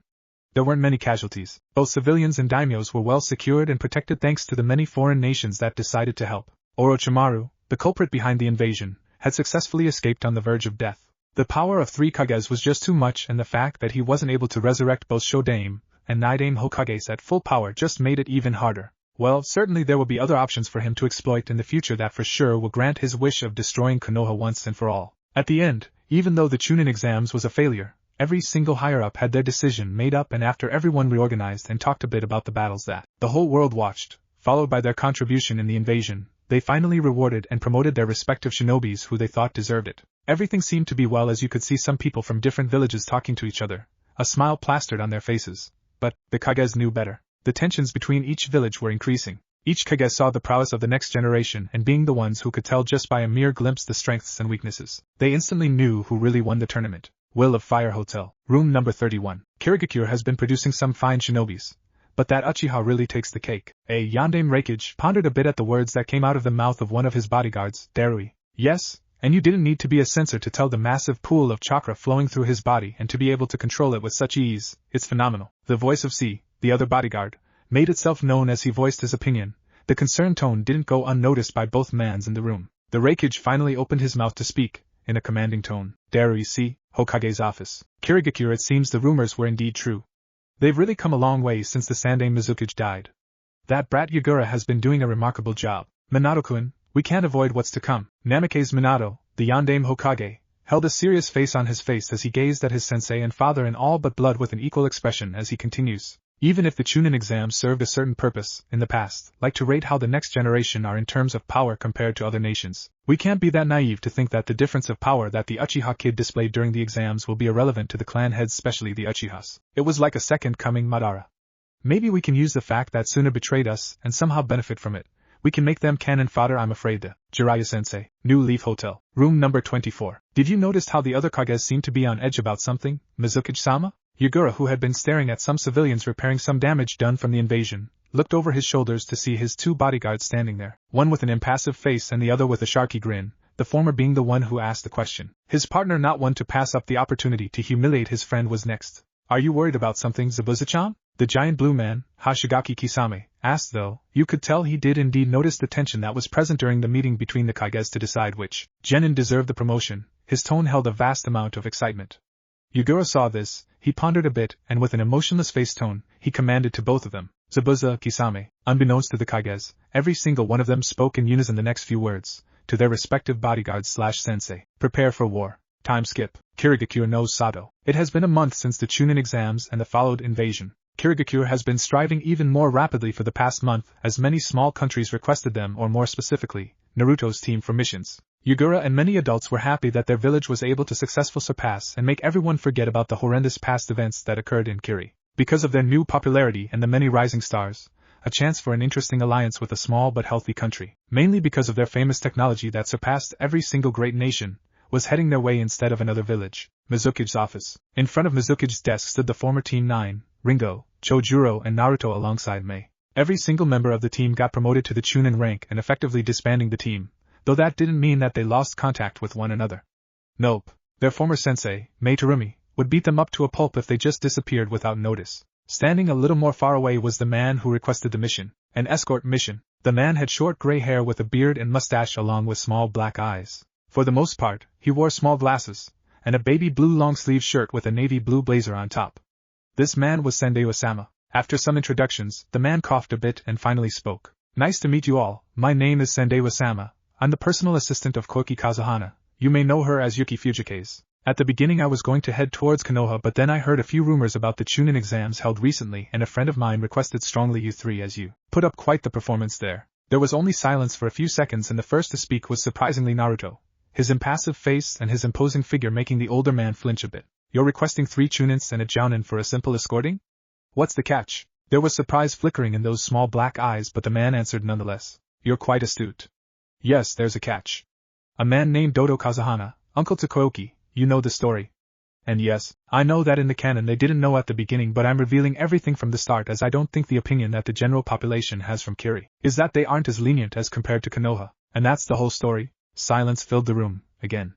Naruto was lost in thought about other things such as a new technique he wanted to create. He lost himself in the middle of the explanation as he already knew they were going to partake in the mission though. He raised an eyebrow at this so-called chakra armors that the Yuki no Kuni fabricated. He was snapped out of his thoughts as the Mizukage spoke for the first time since the man started his story. Alright, Chunins Ringo, Naruto, Chojuro and Jounin Mei, you are to help Sandeya-san to re-establish the Snow Country and do whatever is necessary to bring down the tyrant Dodo. A chorus of high was his answer before each one of them disappeared in their own shunshins. Tsuchikage's office. You three are to help Dodo Kazuhana. His spy network said there were rumors about his niece going to request help from some ninja village. Follow his orders as soon as you get there. If we're successful, we will be working towards a new alliance, so I don't need to tell how important is this mission for our country, right? There was no response, just 3 nods. Inoki didn't show any outwards reaction as he was already expecting this. He noticed the excitement rolling off of Deidara miles away, the bored look of Rashi and nervousness of their last team member Yaki Takashi, who was the support of this team, being a medical and an overall good sensor. Good, now off you go. Nadaroga will be waiting for you at the borders of Yuki no Kuni. Dismissed. This time there was a choruses of hi, Tsuchikage-sama before the 3 of them went to their homes to get their packs ready for a long-term mission. Hokage's office. Namikaze Minato was worried. Ever since the Chunin Exams, Konoha's being requested for less and less missions. This didn't bode well for his village, as even if they had a good balance and amount of health in their vaults, in the long term things could become difficult, and if their population starts to notice it, there could be many problems. The daimyo could help during these times, but even he was stunned at the decrease. One thing that worried him as well was the elder Shimura Danzo. The man just disappeared off the map, but a week later, a pair of Chunins had barged in the office pale and on the verge of puking. Minato had a surprised look as both shinobis told him they had found a body and confirmed that it was without doubt Danzo. The Hokage gritted his teeth in frustration at the bad timing. Even though he didn't like the old warhawk, the man had the most experience on many fields, on pair with his advisor, Saratobi Hiruzen, and his route would be invaluable in this time of needs. He had to get some alliances. Suna was a probability. He had received a scroll from the Jounin Baki, who was temporarily the Kazakage, as was written in the scroll, and that they were training the soon-to-be Godame. He said that they were tricked by Orochimaru and other things, that he really didn't care, and that they wanted to re-establish the alliance, with some deals that benefited even more Konoha. When he spoke to the council about it, the civilian side had greedily accepted, much to the shinobi side annoyance though. After checking the pros and cons, they accepted it as well. Everyone knew the dark times ahead of them, they could feel it, and after reflecting about a special topic, the Yondaime finally announced many rules about the academy, such as the starting of the academy will be at 5 years old, instead of 8, and the promotion to genin will be at 12 years old instead of 15. Many adults were worried about their children, as the majority knew what this meant, though, inwardly they refused to admit. Minato knew he had to do something else. It was not enough. Konoha needed a boost in power. He had to put the village first, and with an order that would bring many consequences in the future, he commanded to the 4 people in front of him. Jiraiya-sensei, Jounin Hatake Kakashi, Uzumaki Kushina and Chunin Namikaze Menma, you are to meet Shibuki, the current leader of Takigakure. Give him this scroll and wait for his response. If he accepts, very well. But if he refuses, you are to infiltrate the village and kidnap Fu and bring her back to Konoha safely. Kushina had her eyes widened in shock. Flashbacks from when she was younger and kidnapped by Kumo shinobis infiltrating her mind as her face turned into a scowl, which Minato noticed and immediately spoke. Kushi-chan, we are on verge of war. Our financials took a big blow. Many foreigners had their eyes on Uchiha Sasuke and our son, but the attitude that Sasuke-kun displayed in the second round is now public knowledge, and many were disappointed as he is the heir of the famous Uchiha clan. On the opposite, Uchiha Naruto showed respect, power and intelligence during the whole tournament, winning it in the end. We can't be naive and wait for another invasion. Orochimaru is still out there doing God knows what and plotting against us, please, understand. Kushina didn't reply. Her emotionless face didn't give off anything, and with just a simple nod that made her husband sigh, she continued to listening to the instructions. TSH, so much for friendship and pacifism, Amitabha-chan. Kakashi and Jiraiya understood the situation and the orders. They knew that it was wrong, but they also had to do it for their village. If they could reduce the deaths of their shinobis, they would do whatever it took. Though, the Sannin was lost in thought during a few seconds. Again, war no matter what, I can't find the right answer. Is it really impossible to achieve peace in the world? Menma was in a turmoil. He knew his mother was the Kyuubi's Jinchuriki. His mind thought on how the other Kages could do the same and order the kidnapping of his mother. He steeled his resolve. He was going to protect this village no matter what, and they would bring back the Jinchuriki from Taki. What they didn't know was that this was going to be considered the first act of war, one that would bring consequences. Time skip. It's been a week since Naruto and his former team departed from Kirigakure. At the moment they were resting inside a wooden house for tourists that took that specific route in those snowy mountains and tall glaciers. They were taking their time as they had 2 civilians, Sandeya and Koiki, in their midst, so they didn't want to rush towards the gathering point where they would meet with some samurais that were still loyal to the last and now deceased daimyo Sosetsu Kazahana, father to Koiki. Naruto, who was meditating at the roof under the snow, twitched his fingers and slowly opened his eyes as a figure he hasn't seen for some time now emerged from the ground. Zetsu, the Venus flytrap-like, greeted his longtime friend and master since the death of Uchiha Madara. Greetings, Master Naruto. Whoa, you look strong and so grown up already. Naruto didn't answer the extroverted white Zetsu's comment, already knowing and used to his antics. Though, he was curious as he gave specific orders to the being in front of him many years ago, and if he was here. What happened? It was Black Zetsu who, without missing a beat, answered Konoha. Will be heading towards Takigakure to retrieve Komiai and its Jinchuriki. The group of shinobis going on this mission have a scroll written specifically by Namikaze Minato to request them the girl to be brought back to Konoha, and in exchange, they will accept the alliance that Shibuki, the current leader, has proposed some time ago. Naruto didn't like the feeling he was getting as Black Setsu recounted what he heard from his many white Setsus that were spread all across the elemental nations. The order that he gave to him was to keep tabs on the Jinchurikis or Bijus, in case they were free, so he knew if anyone was abusing the beast's powers. Even though his father thought of them as pets, he himself had another view. He respected them and wanted to understand the chakra beings. He knew the power they held, and if someone had some twist idealism, was greedy and wanted to conquer the world, they would want and need them. So, he made his own mission to not let that happen. And if he refuses? The next words that the Uchiha heard made his blood boil. They will kidnap her. Time skip. Another week has passed. Naruto was immensely quiet. Mei and the rest of their team saw this. They were already used to his quietness, but every now and then their favorite black-haired teammate would give some smart-ass comment. But there was nothing. Naruto was in a turmoil. He couldn't do anything about Nanabai. He was still on this mission that would take a good portion of time. He had no illusions that this, kidnapping or not, was going to be a major event. The other nations would be seeing this as a threat, no doubt about that. Especially, the Reikage would see this as an offense and indirect attack. With his brash attitude and small brains, he could probably do something that would spark the Fourth Ninja World War. The Uchiha released a sigh. He wasn't going to do anything, not that he could. He would apologize to Sanbai later on. He often spoke with him in Yugura's mindscape, with the use of his Sharingan. It was nice to have a chat with a being that possessed such vast amount of knowledge. He would have to make some plans regarding what would happen, and in case it involved his village, he would destroy whoever comes close to it. Another matter was Pakura. He spent some time with her before both had to come back to their respective village. If she was right, then Hanzo was going to come after him due to killing his daughter. He couldn't care less. His blood pumped in excitement at the prospect of dancing with who many saw as the strongest shinobi at the moment. He let out an involuntarily maniacal grin, though it was instantly replaced by his impassive one. Going back to Pakura, he didn't know what to do as well. He liked the girl a bit too much. She was strong. He could give him the excitement of a real battle. It made him instantly respect her as a kunoichi. He wouldn't admit, but he was actually mad that she didn't enroll herself in the Kirigakure's shinobi ranks.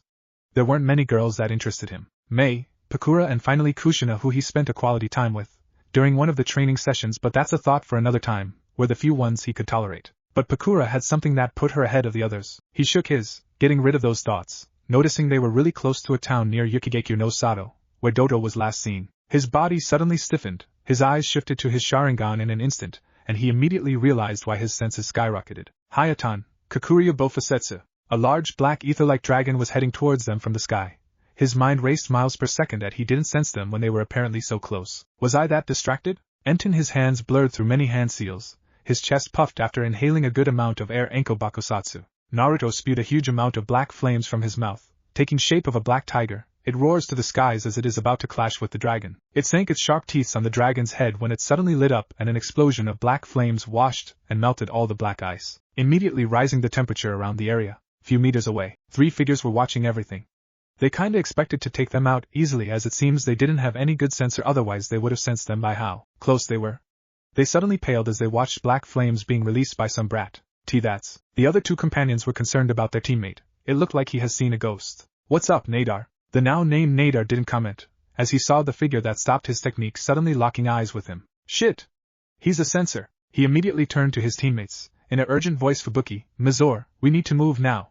Send the signal to the sky or we are death. Not a second later, after his pink-haired teammate threw an explosive kunai to the sky, the ground started to shake and he immediately knew who the culprit was. Though, he still had his pride and would fight until the end. Back with the others. Everyone was high alert the moment Naruto sent forth a stream of flames. Everyone was surprised at the color of it but didn't ask as they tensed at the prospect of fighting. The majority of them had trained to this point. They would defeat Doto and free Yuki no Kuni. Mei, Ringo and Chojuro turned to Naruto, who had his eyes closed in concentration. The former started to speak as she was the leader and needed something concrete to formulate a plan. Where are they and how many? She didn't have to wait more than 2 seconds as the Uchiha opened his blood-red eyes. 3 tomos, spinning widely, replying, 5 o'clock 80 meters. Mei raised an eyebrow at the distance as she watched in curiosity Naruto going through some hand seals. The huge spike on chakra made her almost even take a step back unconsciously. Almost. They bypassed your sensories? My, that's new. Naruto let out a grunt, before slamming his hands on the snowy ground. It was just a fluke.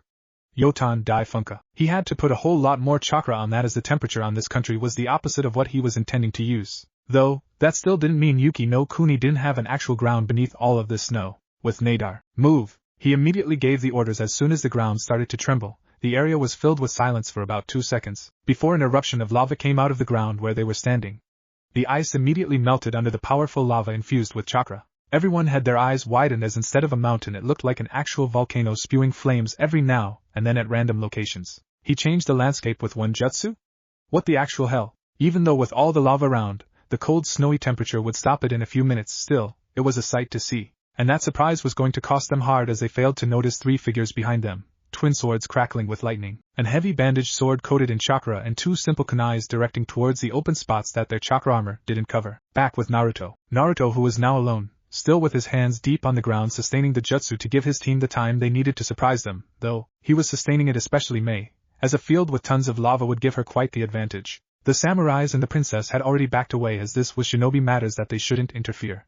They would be a nuisance, in Naruto's opinion. His senses skyrocketed and his body moved in autopilot to the side, as something dropped where he was standing. With his Sharingan activated he was able to see the object with some good amount of chakra in it. His eyes widened as he saw what it was and recognized. He immediately jumped backwards. Shit! Katsu! Boom! With Mei and the others. As Mei, Ringo and Chojuro were about to strike, 2 figures moved in and clashed their own weapons with them, deflecting the 2 kunais sent by the former in process. Clang! Nadar and his 2 companions had their eyes widened as they saw who just saved them. A kanji for IWA embedded on their forehead. The former Kirigakure team showed why they were considered the specialists and swordsmen, and immediately overpowered the newcomers, sending them backwards. Mei, who had thrown 2 kunais, analyzed the situation. Iwagakure. This was bad. She knew it. If Iwagakure is supporting. Boom. Mei widened her eyes in shock at the explosion far away. It was the location that made her react the way she did. Naruto. She couldn't dwell more on it as both her students back flipped to her side gazing at the newcomers. Iwagakure, what are you doing here? Rashi, acting as the leader, ignored the question as he shifted his attention to the Yukigekure shinobis. You should go complete your mission. Doto is waiting for you. I'll handle this. Take Takashi, he's a censor and a good medic, he'll take you to her. Nadar grunted as he didn't like to be ordered around unless it was his boss.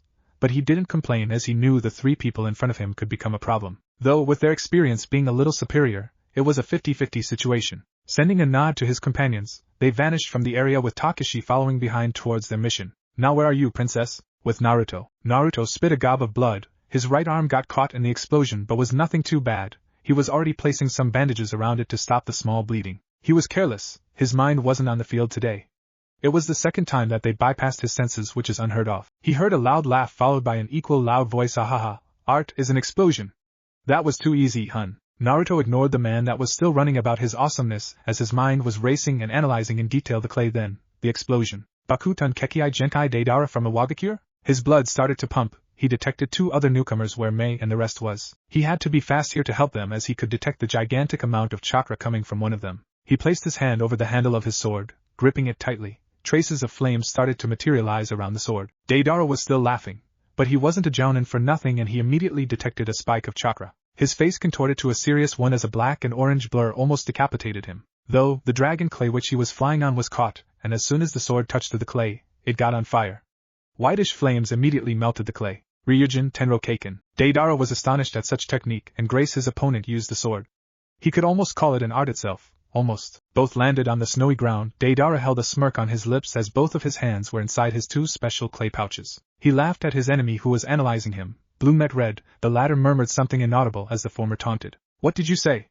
Well, whatever, that was a nice jutsu there with your little sword. But it's over, Han. Ninjo Kibaka Nendo. Deidara releases a glob of explosive clay from both his hands, not noticing the air shifting. A cord of clay attached to it from his hands as the clay rises and molds itself into a human-like figure. Deidara smirks at his art before sending a mental command and both creatures leaped towards Naruto at immense speed. Naruto was surprised at their speed but with his Sharingan, he was easily able to dodge them and slice them with his sword, though, the clay creature would just reform. Seeing he was close enough and without any hand seals, his chest puffed as steam started to come out of his mouth before spewing out some fire in the form of spiderwebs. And thanks to the close distance, it immediately caught them in it as the fire started to melt the clay second by second. Katan Benejigimo. He could actually form a large spider made of fire that would attack the enemy and catch him with its flammable webs, though. He didn't need it as it requires a chunk of his chakra even though he had more than enough. He didn't notice the smirk that came over Deidara's features.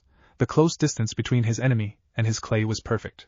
He made the ram hand seal. It's over, Katsu. Naruto's eyes widened in shock as with his Sharingan he was able to detect the massive buildup on chakra inside of both creatures. His body didn't react in time because of the shock, as well as being caught off guard for a third time. A massive explosion rocketed the area. Boom. With Mei, Ringo, Chojuro and Rashi. The battle has been going on for a few minutes now. Rashi had a vast amount of experience, but he couldn't get a hit in. Their teamwork was impeccable as they covered each other's blind spots. There was only one thing left to do as he heard a loud explosion far away. So Deidara is done already? Good. Mei, Ringo and Chojuro had to halt as a massive spike of chakra was felt by them. A familiar feeling washed over them and fear as to what that meant. It can't be! Roar. The loud and demonic roar just confirmed their thoughts as their enemy's body was now enveloped in a thick dark red layer of chakra, 3 tails sprouting out of his back. The pressure around them became unbearable. This didn't bode well for them. Ringo and Chojuro were slightly winded after fighting with someone that could envelop himself in an armor made of lava. They needed something to tame this beast or else they were going to die. Naruto. She was broken out of her thoughts as another spike of chakra alerted her, and immediately paled. A compressed purplish-black ball materialized in front of the creature's mouth. Second by second it grew in size. Everyone was baffled at the amount of chakra they could feel rolling off of that technique. Rashi, who was now in the miniature form of his Biju, tilted his head forth and launched a large ball towards them. The icy ground beneath it vaporized immediately after being touched. Mei, Ringo and Chojuro braced themselves for the impact. Disappear Bijdama. What if Naruto acts like Madara Konoha? And thanks for watching my video till the end. If you enjoyed this content, then do consider subscribing to my channel. And leave a like if you guys need the next part. Comment down and thanks for watching the video and see you guys in the next video.